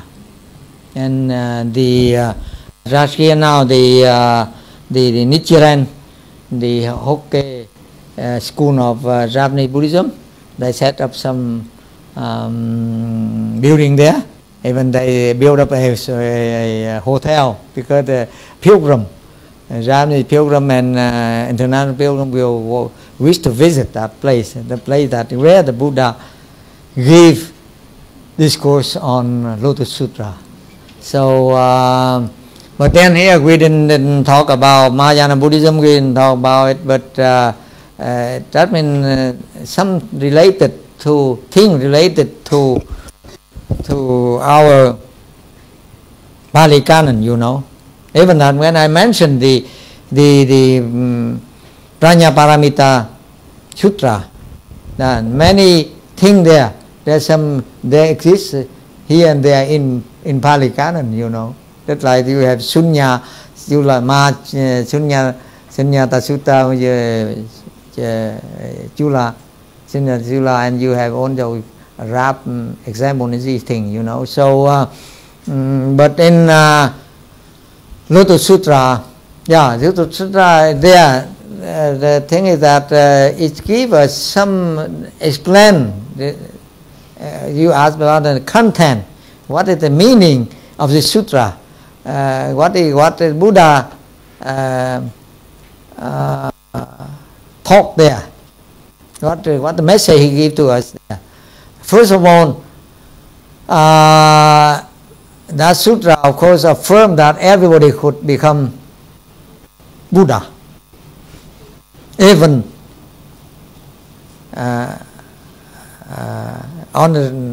irrespective of gender. Even female disciple could become Buddha. In that sutra, there's 8 years old of a dragon girl become Buddha. That first of all, everybody could become Buddha. And the practice of Buddhism there is quite, I think it's quite in a very easy way. Because there's a gatha, you know, very interesting. In the sutra there's a gatha saying that if you don't need to be a mindful. When you come to a stupa,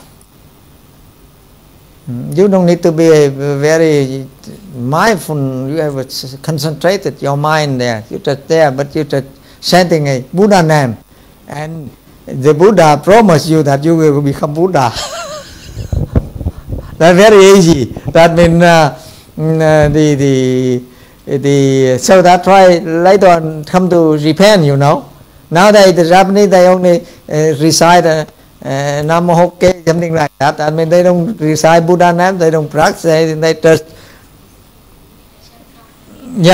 they just recite the Lotus Sutra name.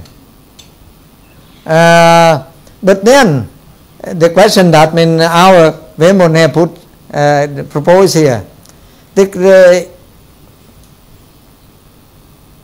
after the war in 45, that you know you had the Second World War, you know, the Japanese militaries, that means regime at that time, and they invade the East Asia up to Southeast Asia, even Myanmar, in Indonesia, only thing, you know, Vietnam. At that time, all the people who belong to this school of Buddhism, Lotus Sutra, they raise their hand and talking that they disagree with this kind of action. It's called policy. Some of them, so the military government of Japan at that time, they put them in jail. Some of them die in jail.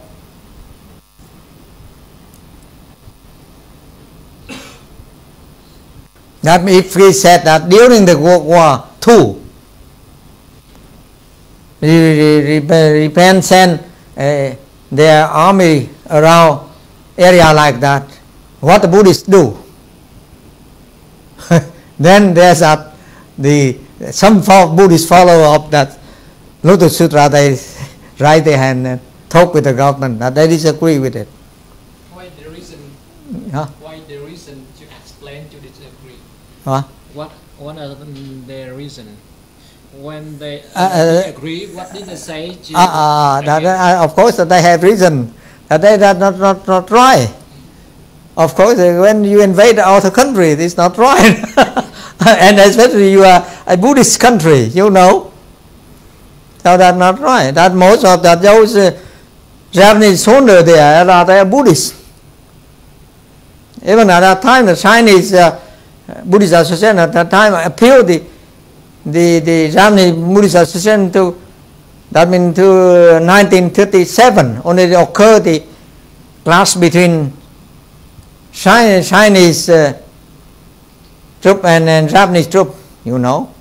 So the Chinese Buddhist Association are sent to the Japan Buddhist Association asking them to say something about that event. But then they remain silent. Only this people belong to this one, they rise and no disagree. No. So that shows that, that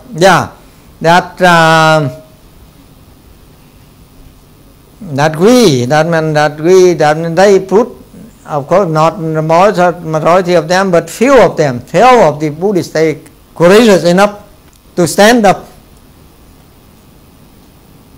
and speak out their view on this problem. And of course, they pay for it by their life in jail, you know. And later on, they said, "Sao no Yukogakai?" You hear the name Yukogakai? That now that one of the Lotus Sutra group. They're very, very, very strong to go over. They said that after the war, you know, God, we now with that our railroad, they asked that God, we have put into practice Buddhism in practice. That is after the war. That means the Japanese economy completely ravished. You know, they got defeated by American army, and then among those Buddhist school, this Soka-Gakkai, those that are their leader, some of them die in jail. They come out and they form group. And at that time, after the war, a lot of unemployment, because the Japanese army only discharged from the army and no more money, and they are unemployed, but they have to support their family on these things. And this group, Soka-Gakkai, they come to this family. The first time that the Bodhisattva Dana, that we go about Bodhisattva practice. And that means they come to this unemployed family and they talk with them. And we share. Now you follow me.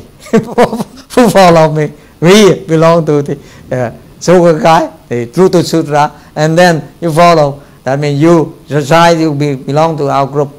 Then we share with you. We fight your work.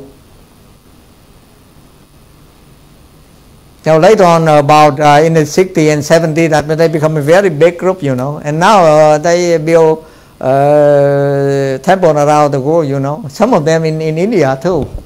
So that's the way that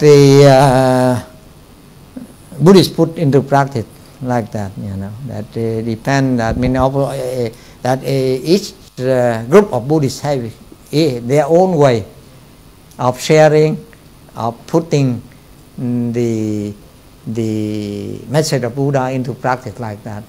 Yeah, this is the because you asked about the Lotus Sutra, and then so I talk about this event, and actually it occurred, you know, very interesting. Yeah, that means after the Second World War, that very interesting. That's here, for example, we have our former king. He have his theory of economy, you know, that he's Buddhist king, and he tried to figure out that how the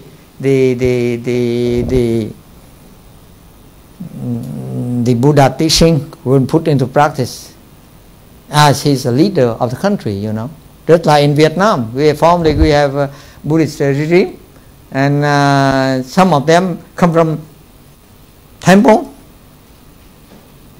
and they also put their advice, or put the Buddha message into policy, you know, to make the people, the Vietnamese people at the time, live better.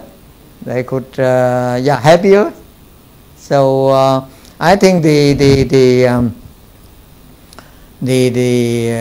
each country and each community, in group, even each individual have their own way of putting the Buddha message into practice.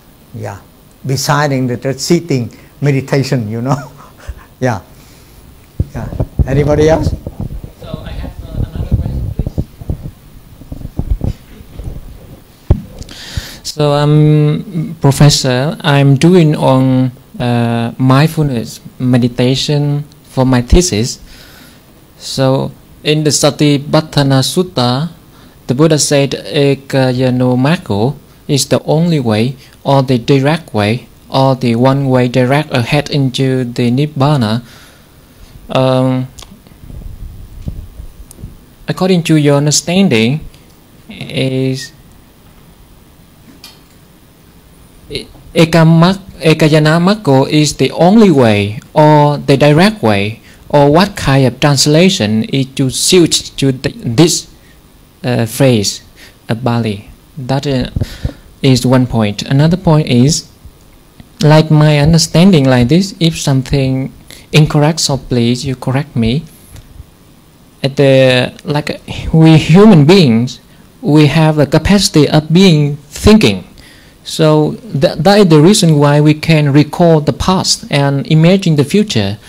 But this capacity is suited for our benefit. But on other around, it suffered a lot because of our memorizing something not necessary and imagine something is not good, and make all the suffering is from our thinking, actually mental thinking.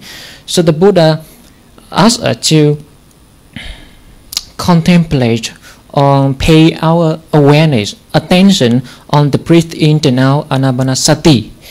So this is the one way for us to be aware and concentrate on the here and now, so we have enough power of our samadhi and awareness to use our capacity of thinking for our beneficial purpose. So I think this is the only way, Ekayano Maggo, because this is the only way direct to our inner body, the feeling, the mind, and the phenomena. Is the only way. There are no other ways to do anything, because we can only feel what we can touch, what is inside us only. And in the Greek doctrine, they also say that knowing themselves. And in the Zen Công Án, they also said they check a Công Án to stop a thinking, to rise up. Nghi tình means doubtful investigation.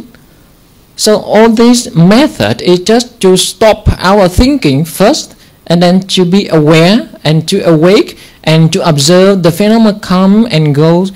Is it only one way or not? I want you to understand that it's the only one way, or other ways also can get enlightenment.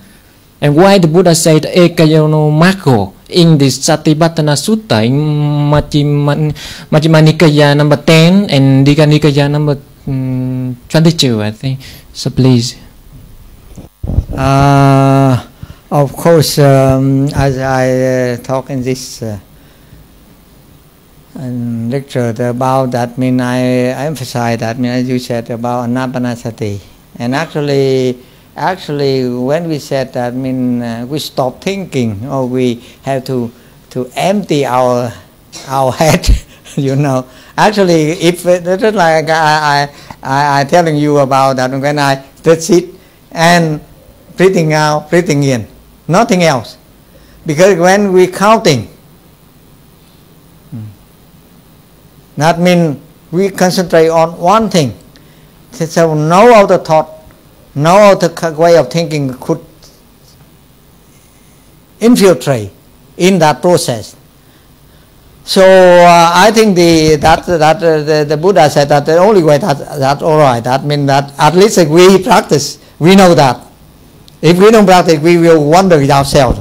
But then if we practice, then we know it. Yeah. So in the history of Buddhism, that means the Buddha himself, we don't know. He practiced himself, probably Uttara Kalama and these people before that, of yoga. Yoga, that may have yoga, they have yoga school. They also sit it on this thing. But then the difference is that we Buddhists, that the difference between the Buddha meditation, the Buddhist meditation, and other kind of meditation. Actually, for some time we in America, when I was there, they have transcendental, they call transcendental meditation. Yeah. And then they popularized there. But then now the meditation, Buddhist meditation, keep on still now. Now it seems I don't know whether it's die out or not. Not yet. I didn't follow up quite clearly. But then we see that that means it bring to our body, of course. As I said, that means it has very strong impact on our body, and that is the neuroscience now. They affirm that. Formerly, of course, they measure by ECG, electroencephalography. I mean, to see what kind of way our brain way. That means the starting of measuring meditation start with that. Yeah. And later on now, not only that, but now the neuroscientists, Buddhists, together with the Buddhists, some of them are practicing Buddhists, neuroscientists, them practicing Buddhists. They penetrate into that, means which part of our brain. Yeah, I talk about the stem brain, brain stem, and then we have upper brain, it's here. And all kind of thing there. So a lot of things that we don't talk about. That means too technical, talk about it. But then it's a big problem, And I think that's right. That means I think that's the only way. That's just like Thích Nhất Hạnh. That means he popularized this kind of meditation, And you said about the Công An. Very interesting that the Koan, the way that usually they said that is probably the Chinese contribution to Buddhism. But then I said it already in Therigatha. In the Pali Garden, there are examples just like on this Chinese Zen master. There, if you read Therigatha, you will see. Interestingly enough, they don't talk about Therigatha, but Therigatha. The two examples there. One nun at Buddha time, when she do the cooking, And one day, when the bubble, the oil bubble in the utensil, that means in the pan, it bursts up, and suddenly she get enlightenment, and she utters a gatha in there, Therigata. That one. And so that mean in Buddha time. The second example is one and again. After this nun, she wished to see herself in the mirror. That means probably they don't have mirror yet. They use the bronze something. I mean the bronze for looking. Bronze mirror to look their face, her face. And one day somehow when she gets into her homeless life, and one day she walked across a bridge, and she looked her image in the water, and suddenly in that Therigata, they said she suddenly get enlightenment, and she uttered a gatha. Just like that means on koan. You mean in Chinese and Vietnamese masters and master too. When they that means the master will give the stem of enlightenment, then that they will that means they will utter some gatha. Very, very interesting that just like the one monk, that one patriarch actually later on, that he go to work in the field, and he weeding out his the tool to weed out without the grass, the wheat, and one of the stone that means hit his feet, his foot. And he suddenly get enlightenment, and that way that so it's we actually the case that mean now that's why because of this. So now that means that's why Thich Nhat Hanh he get back to the Anapanasati because of that. On that to the own way of practicing. Quite easy. That's my own experience about that. Counting the breath like that. It's very helpful, you know. So yeah, that in the sutra, of course, they said that the only way, probably that's probably that the marvelous way, not only way but marvelous way. Yeah. So any other question? No more? Another question. Huh? Another question. Yeah. Any other question? If no, I have another question. I have many, but if any, then I ask. If any, then I did. Okay, you can go on, please. Yeah. So Professor, you just mentioned that in the three countries in China, in Han Dynasty, a later dynasty in China, you mentioned that there is the book. Mentioned there is the in Vietnam they already have the Roman businessman in ancient Vietnam.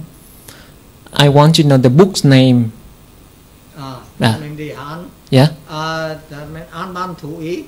An Ban Thủ Ý. An Ban Thủ Ý. In the Tripitaka.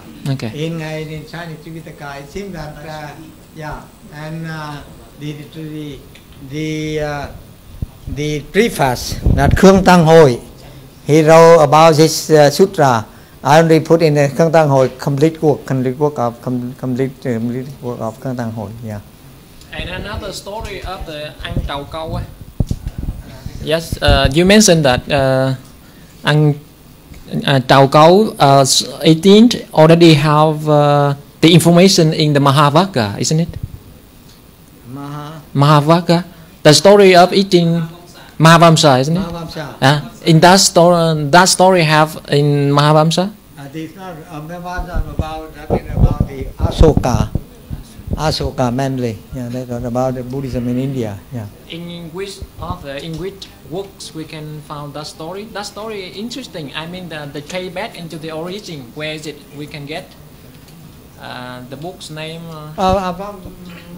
Mahavamsa in Politics Society. Mahavamsa.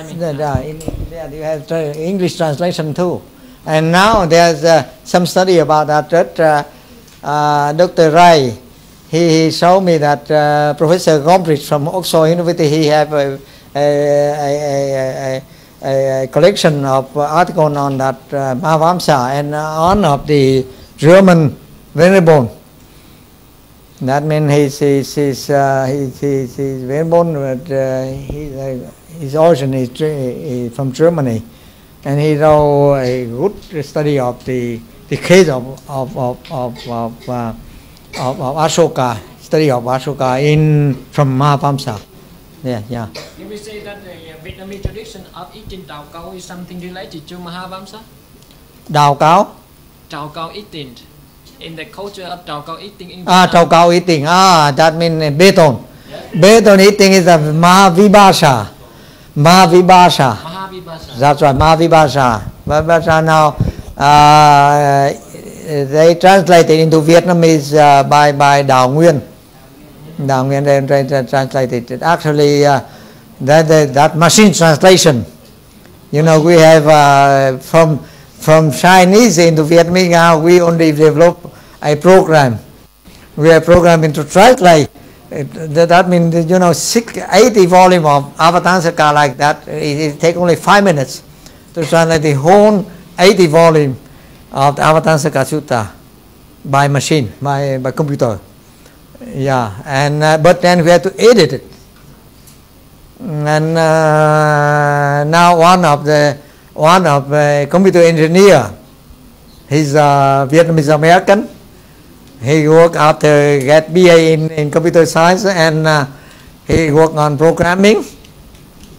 And later on, had enough money, and he went to Dharamsala. He studied with Dalai Lama. And later on, he come back just recently. Last year, he come back to me and asked that now help him to get a MA degree with the thesis, the subject. I mean, with of his dissertation will be he will write a program to translate Tibetan, classical Tibetan into Vietnamese. I said, oh, very good one, and I contact Professor Stanley. He's from Nairobi back then, and now they contact with each other now. Yeah, I talked with through this meeting. Yeah, so that means now on translating Chinese material into Vietnamese, and we have programming already that we translate quite fast. Because big question of editing, because the machine is not not trustable, and then now we start have a volunteer. He's an engineer in computer science and volunteer to study, to do Buddhist study in to translating the classical Tibetan, the Buddhist Tripitaka of Tibet, into Vietnamese, and I'm very happy about that. That means that we dream of translating, because look at it, 100 Suzuki edition of Tibetan Tripitaka, 160 volume. Each volume about this thick. So it's and we look at it. I wonder myself when we would see it in Vietnamese, translate this volume into Vietnamese. But now this man, he will help us. Yeah, that means Professor Stanley together with me, we will be advisor to that work. A professor advisor. Yeah. Anybody else? You will have any question? Yeah. So,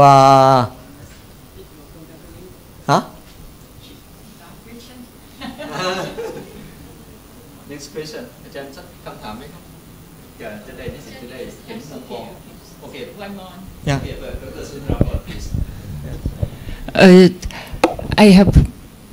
I would like to ask that, do you believe or trust in the result from the machine that you said that Western scholar they invent the machine how to measure the enlightenment of people? That they measure from brain signal, right? Yeah. But in Buddhism, the enlightenment is from our mind, right? And the mind is happen in brain or in what place? So the way to measure, it should measure the signal from the place that the mind happen, right? And can we believe that the signal from the brain is the signal that relate to the mind? And enlightenment is not enlightened from the signal of the brain, right? And yes, I'm confused. Yeah, no, that's right. A big problem. This is a big problem. I am reading the call that been Professor Stanley brought to me, published in Boulder, 2018. Somehow this meeting he brought to me, gave to me, and I'm reading in my room about the conversation between Dalai Lama with those neuroscientists, he group. Yeah. In there, he keep asking these neuroscientists that whether after that that we have some mind after that or not. And that means because the question that now this is a question of not only we Buddhists, but also that is start with the Westerner in the Renaissance time, you know, that in the 16th, 17th century, Descartes say that first of all we have a body.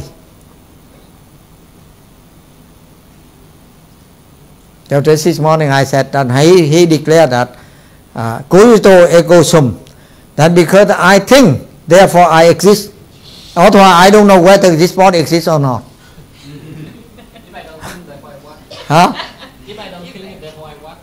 Then you have no thinking, then you know existing, you're not there. That means what they call dualism. That means the body and the mind, two things. Dualism.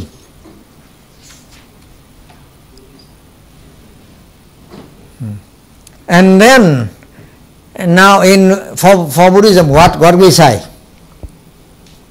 I'm aware, therefore I am. Huh? I'm aware, therefore I am. That's right. I think, cogito, that means to think. That means ergo sum, to be. That means I'm being. Otherwise, that means we could doubt everything at that time. Yeah. We don't know whether this share is there and something like that is at that time. But the question then, because in Buddhism we see that when we die, but now it seems that is the third, the fourth conversation, you know. Now they seem 8 or 10 conversation, 9, 10 conversation, something. I haven't read also book yet. When I talk about they study emotion, mind and dying. Now those neuroscientists keep on studying what happened when we die. And who will come to tell? That's right. Hopefully, actually, you know, this is the, so that this is the, that means our present day, we, that means we, external, we could contribute to science in, on this side. Yeah. Because actually, they say, for example, in Abhidhammakosa, for example, they talk about what later on Dalai Lama is sort of subliminal mind. That means when we die, something come out subliminal. That means a very subtle mind, or something like that. Or in Abhidhammakosa they talk some sort of like subtle form, sắc. That means some rupa, some subtle rupa. We, our body, rupa here is a gross rupa. And then when we die, there's subtle rupa go with us. He left this gross rupa and he gave another subtle rupa go with somehow.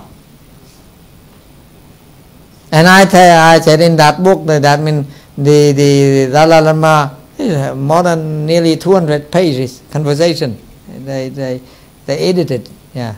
They edited. So and he keep asking those neuroscientists what is subtle rupa, whether it exists or not. And now it, of course, the present day science could not answer it definitely, but in future we don't know yet. Hopefully that means just like formerly with the thing of the atom, and with formerly our ancestors we only see the thing, the whole thing like this. But then later on science will come up under those what we see small article, you know, that means the thing like atom you don't see. And then now and beginning of 20th century, then under the atom that means that means no, and then tom that means the section cut off, that means cut, so that means who cannot cut that anymore. But then they find out Thomson, that means Kelvin theory. Now you have the temperature, that means scale, that means K, that means for Kelvin, you know. But then Thomson, they discovered that underneath they see that there's something, because when they shoot, they do experiment and see that there's something underneath the atom, and later on they find out that the electron, you know, and then and later on find out besides electron they have proton on this thing, neutron on this thing, and now and about in the 50 they thought electron, proton, neuron is all right. That means we find out that means underneath that's all right. But then in the 50 they find out underneath this electron on this thing there some quark, you know, microphysics, yeah. And of course now the Eastern, I mean Eastern now, we have a contribution to this field, new field of physics, microphysics. Yeah, even now there's some Vietnamese name in there. Yeah, they say they measure the interaction between these quarks underneath the electron and these things, and what is the force interact with each other. And one they have some constant, one of the constant is they call Gillette Vĩnh constant. That the Vĩnh is a name of a Vietnamese professor. Yeah, yeah, Vĩnh yeah. So it's very interesting. Yeah, so hopefully that means on this field, probably we will have some contribution. Hopefully, young generation will come up and show to the world that that means after this gross body, something exists or not. Yeah. Professor, you talk about the subtle rupa. Where does this come from? I didn't catch. I'm sorry that I didn't catch what you said about the subtle rupa. Where does this? Where does this come from? Oh. Yeah. Look at it. Yeah. That explains why we have the, for example, we talk about that mean the 49 days. After that we have in Vietnam, in China, you know, that when a person dead, and after 7 weeks and 49 days, then we that mean that time they suppose that they completely departed from their own body, you know, something like that. So it is very interesting. Yeah, this requires some research, you know, and experimental too. Yeah, very interesting. Yeah. Yeah.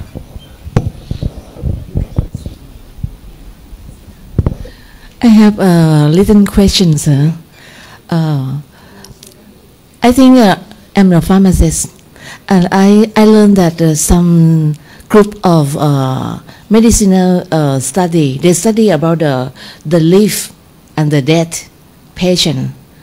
Why they suddenly pass away, the weight of the patient will, I think, maybe less than still alive, about 21 grams. Yeah. What do you think about that?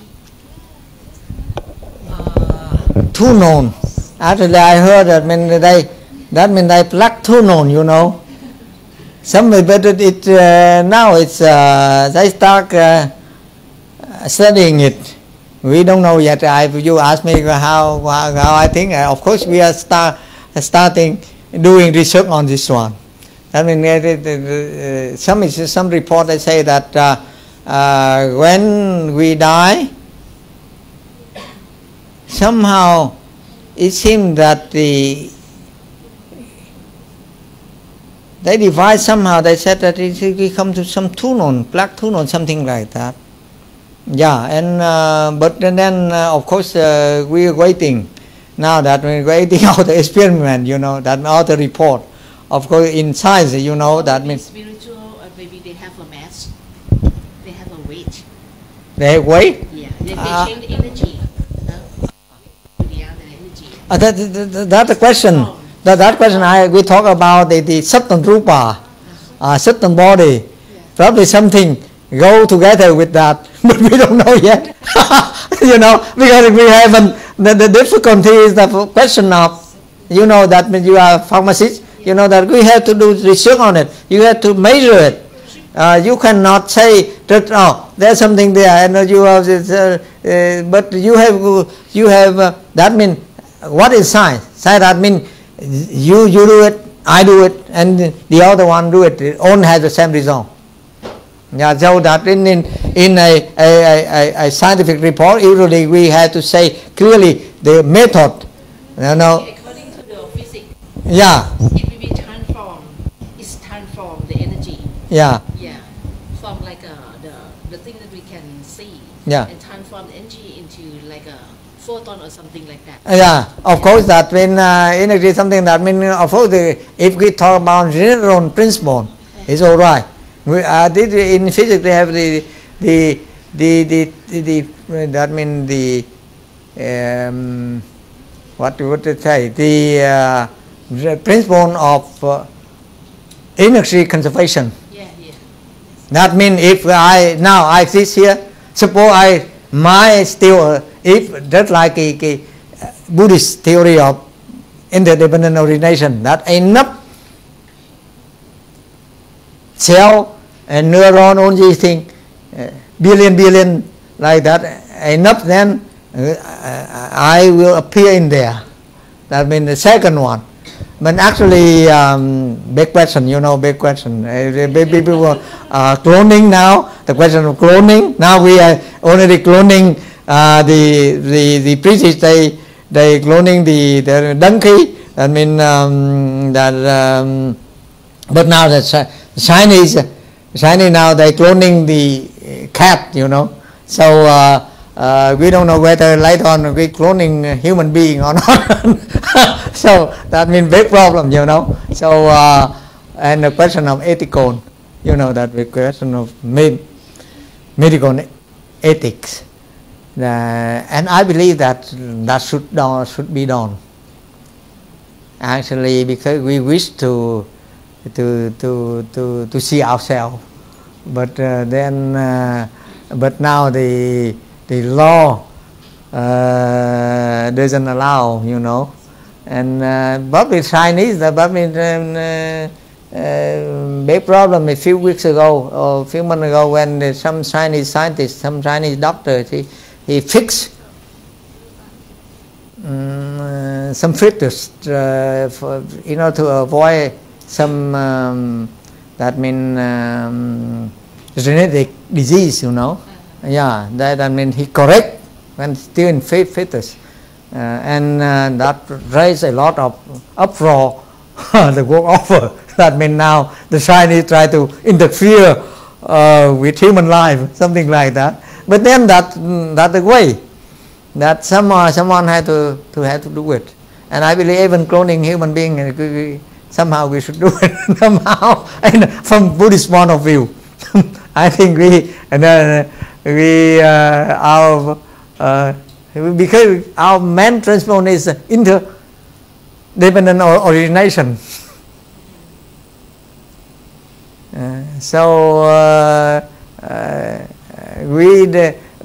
You know, the world over they have some creating God, so they are against all these things. Yeah, but we Buddhists, we are not against those things. Interdependent origination, paticca samuppada.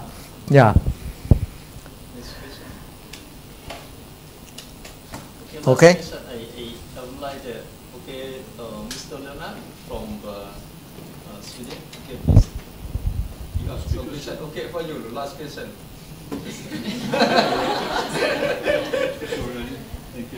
Okay, please take my question. Yeah. Yes.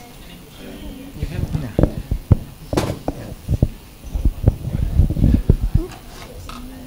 Well, then I would just continue this conversation. I didn't get it. Did you say from a Buddhist perspective to clone a man could be okay? And if so, why? Please repeat again. You said that to clone human beings. Cloning? Yes. You said that it could be interesting to see what can come out. And you said from a Buddhist perspective, there is nothing that say that we should not do it. Did I get you right? Yeah, I think, yeah, probably. If we on Buddhist view, interdependent origination, you know. Okay. No, it's just very interesting because, you know, for Western people it is extremely bad, as life is sacred and so on, and we cannot master what comes out of it. So in Western science, if we see that, for example, in China, they start to clone even higher animals, we get very afraid.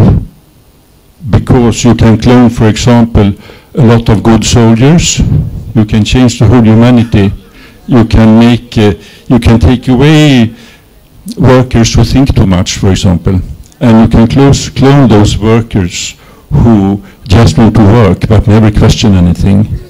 And then you can clone your own family with those who have the capacities for being bosses, for example. And you can change the whole society. So it's a big ethical debate. That is why in most Western countries, cloning is completely forbidden, especially in my country, Sweden. So I, in a way, I understand your point of view, because that's why I'm here to study. I just got a little surprised by by your transparency. So could you just reconfirm a little your position. What do you think about cloning? You think it's of course, everything is that like science, you know. There's a bad side and good side. That is like, for example, after throwing the A bomb on Nagasaki and Hiroshima, you know, all those nuclear scientists, and they feel remorse on that, you know. That means, of course, big problem, you know. For science, you have two, yeah. In a way, this is part of a general problem, you know, which I'm very interested in, because the atom bomb, it can do good things and it can do bad things. That's right. And I'm an engineer, you know, by the way. And you know, most of these techniques, they can be done in a used in a good way and in a bad way. And it's extremely difficult. Now we have this big data and the digital world. And you can make horrible things, but you can also make good things. And we have a problem how to control this. Because the politicians, they are always 10, 20 years too late. So in the beginning, like for the atom bomb, we had big problems in the beginning. Because the politician, you know, it's easy to operate these technologies, but to see the outcome is not so easy. So how to regulate this? We have ethics, we can have laws, but laws and regulations will come too late. So what I'm interested in is really how the inside of Buddhist people, how their convictions can make us, if you want to follow the dependent origination, I see that how you should act and follow the middle way. You have from an individual perspective, and you also have from a collective perspective, how to choose and which actions to do. So this is what I'm looking into when it comes to controlling dangerous technologies. That's what I will write my thesis about. So that's why I got a little surprised about your thinking about cloning. Yeah, actually, you know, when I read the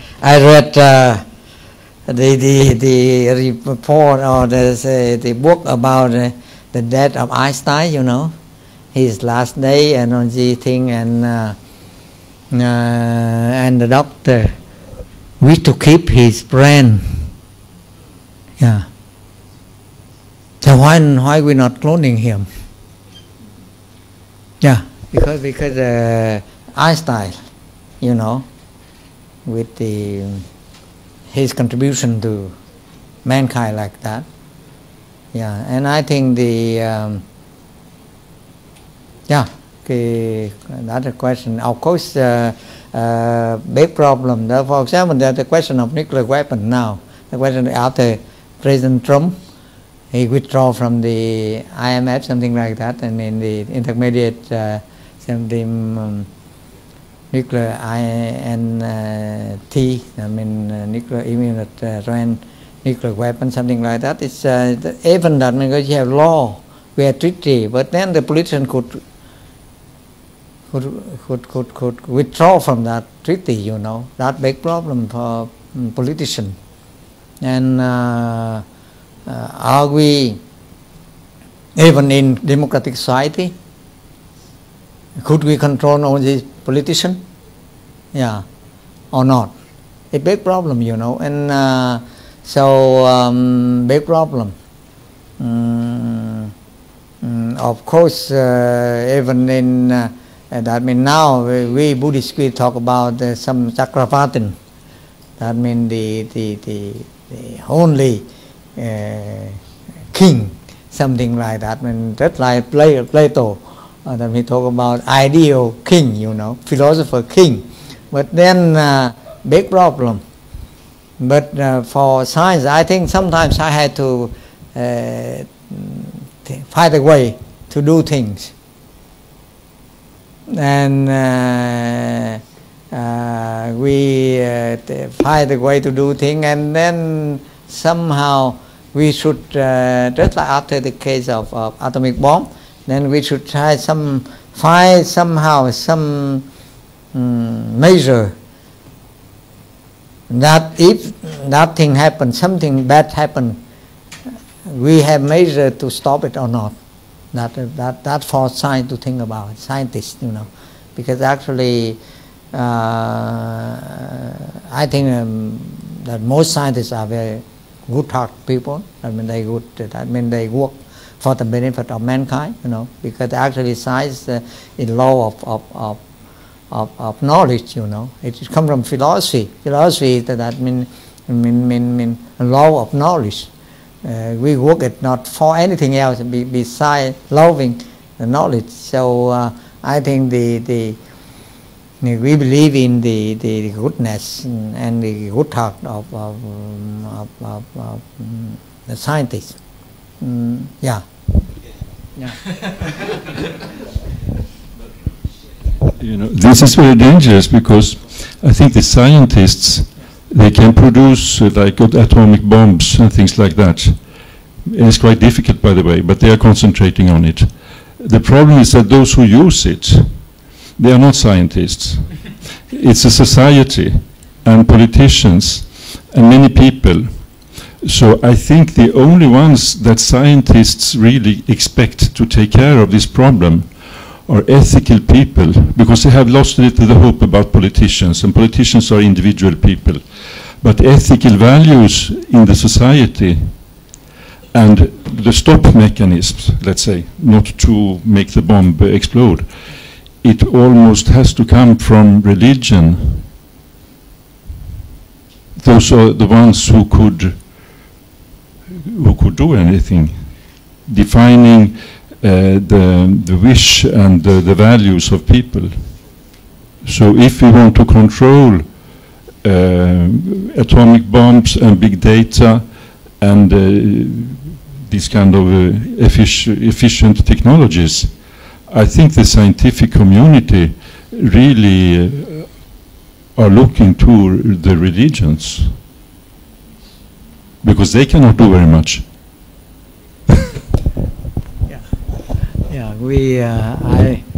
Big problem, big problem. Actually, but I think later on, sooner or later they will do it, Yeah, because the technique is in our hand now. The question is when we will do it or not, and when and why we do it, when we need to do it. I think someday privately or secretly do it now. I don't know. It's a big problem. As the case that at Wisconsin, lately he got a Nobel Prize for 1960. Again, I was there. Professor Corona, at that time, I set up a enzyme institute. But because at that time, the Rick Watson, they figure out how the gene, and they try to make a artificial gene. That mean the so Corona he did it. At Wisconsin, in my university at that time, and then they did it at the Enzyme Institute. Enzyme, that means you study enzyme for treating the diseases, But then they secretly did it. But then they got they published and they got a Nobel. That means the first time that we could create a gene outside of human being, And so I think that sometime only thing now that means the technique is there. And then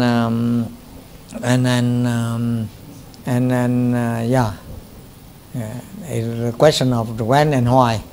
And the question you put, you asked is how. Then I said that the measure, probably when during the war, for example, the Second World War, because of atrocity that the Hitler carry out on those people, Hebrew people, and so that's why the Professor Einstein, all these people, they proposed to study it, that weapon.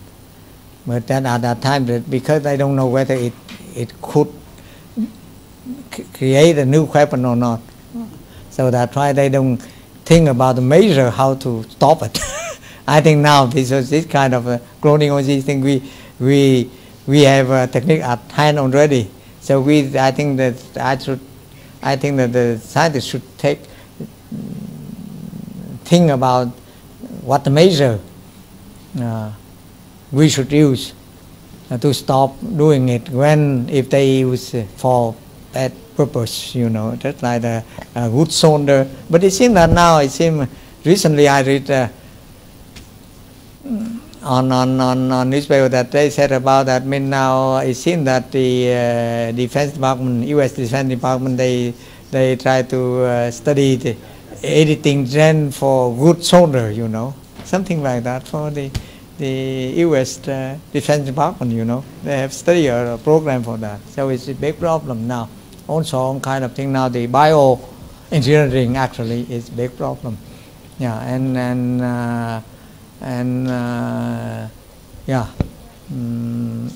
just like in China, that means they go carry out. And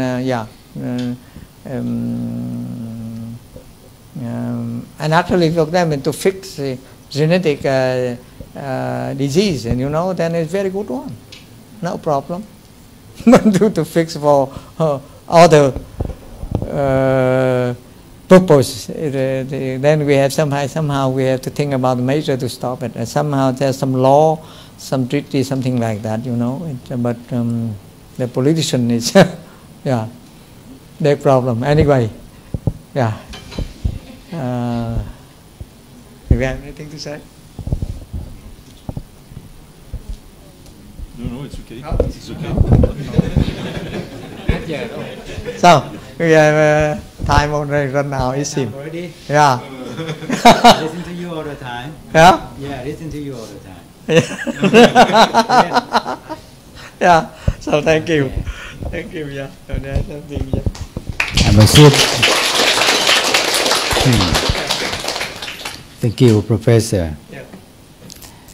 Even I am working at my office, I still listen to you all the time. The reason why I come here to close the ceremony. But of course, cloning, there's a very, very good issue that you try to bring and share with each other. Unfortunately, Professor have a time to be here for one day, but he try best, you try best. Not just students who being here, but many people around the world have a chance to listen to you.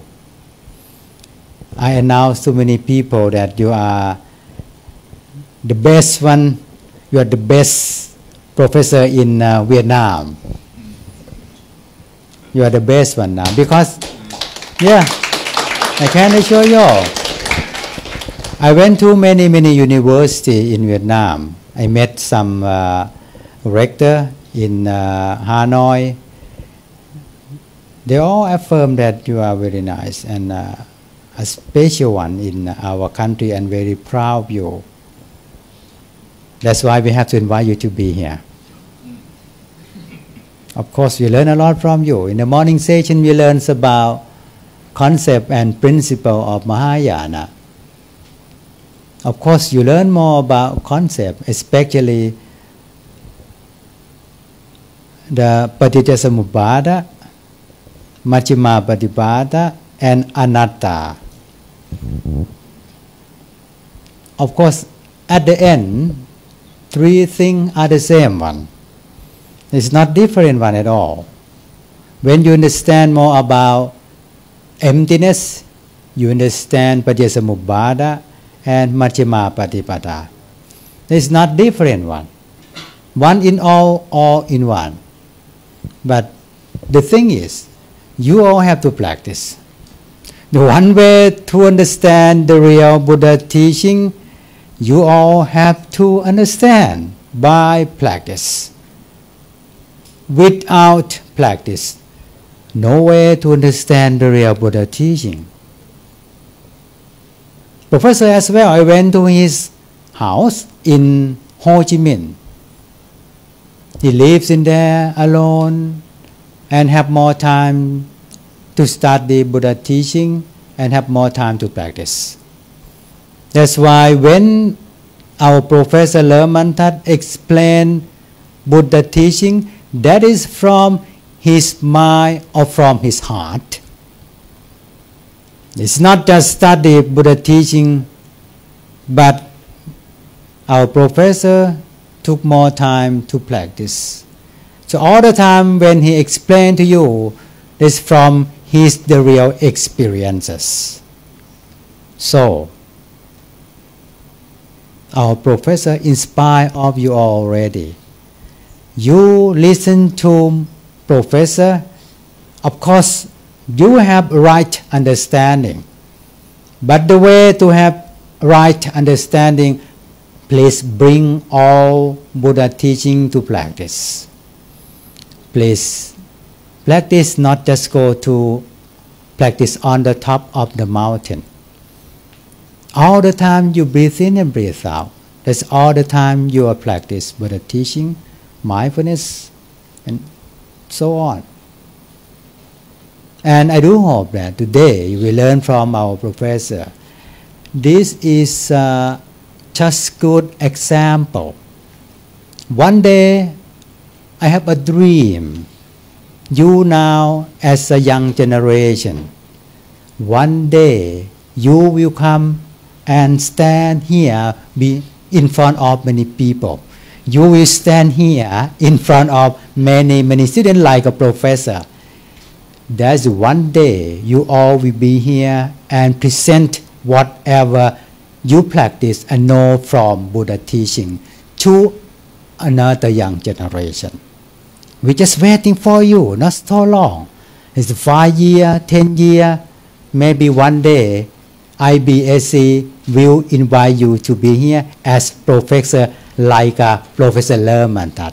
Thank you for everything that you give us, Professor. Buddha bless you all. Buddha bless you. Thank you. Thank you. Thank you. Thank you. Oh yeah, take a photo. Okay, thank you very much for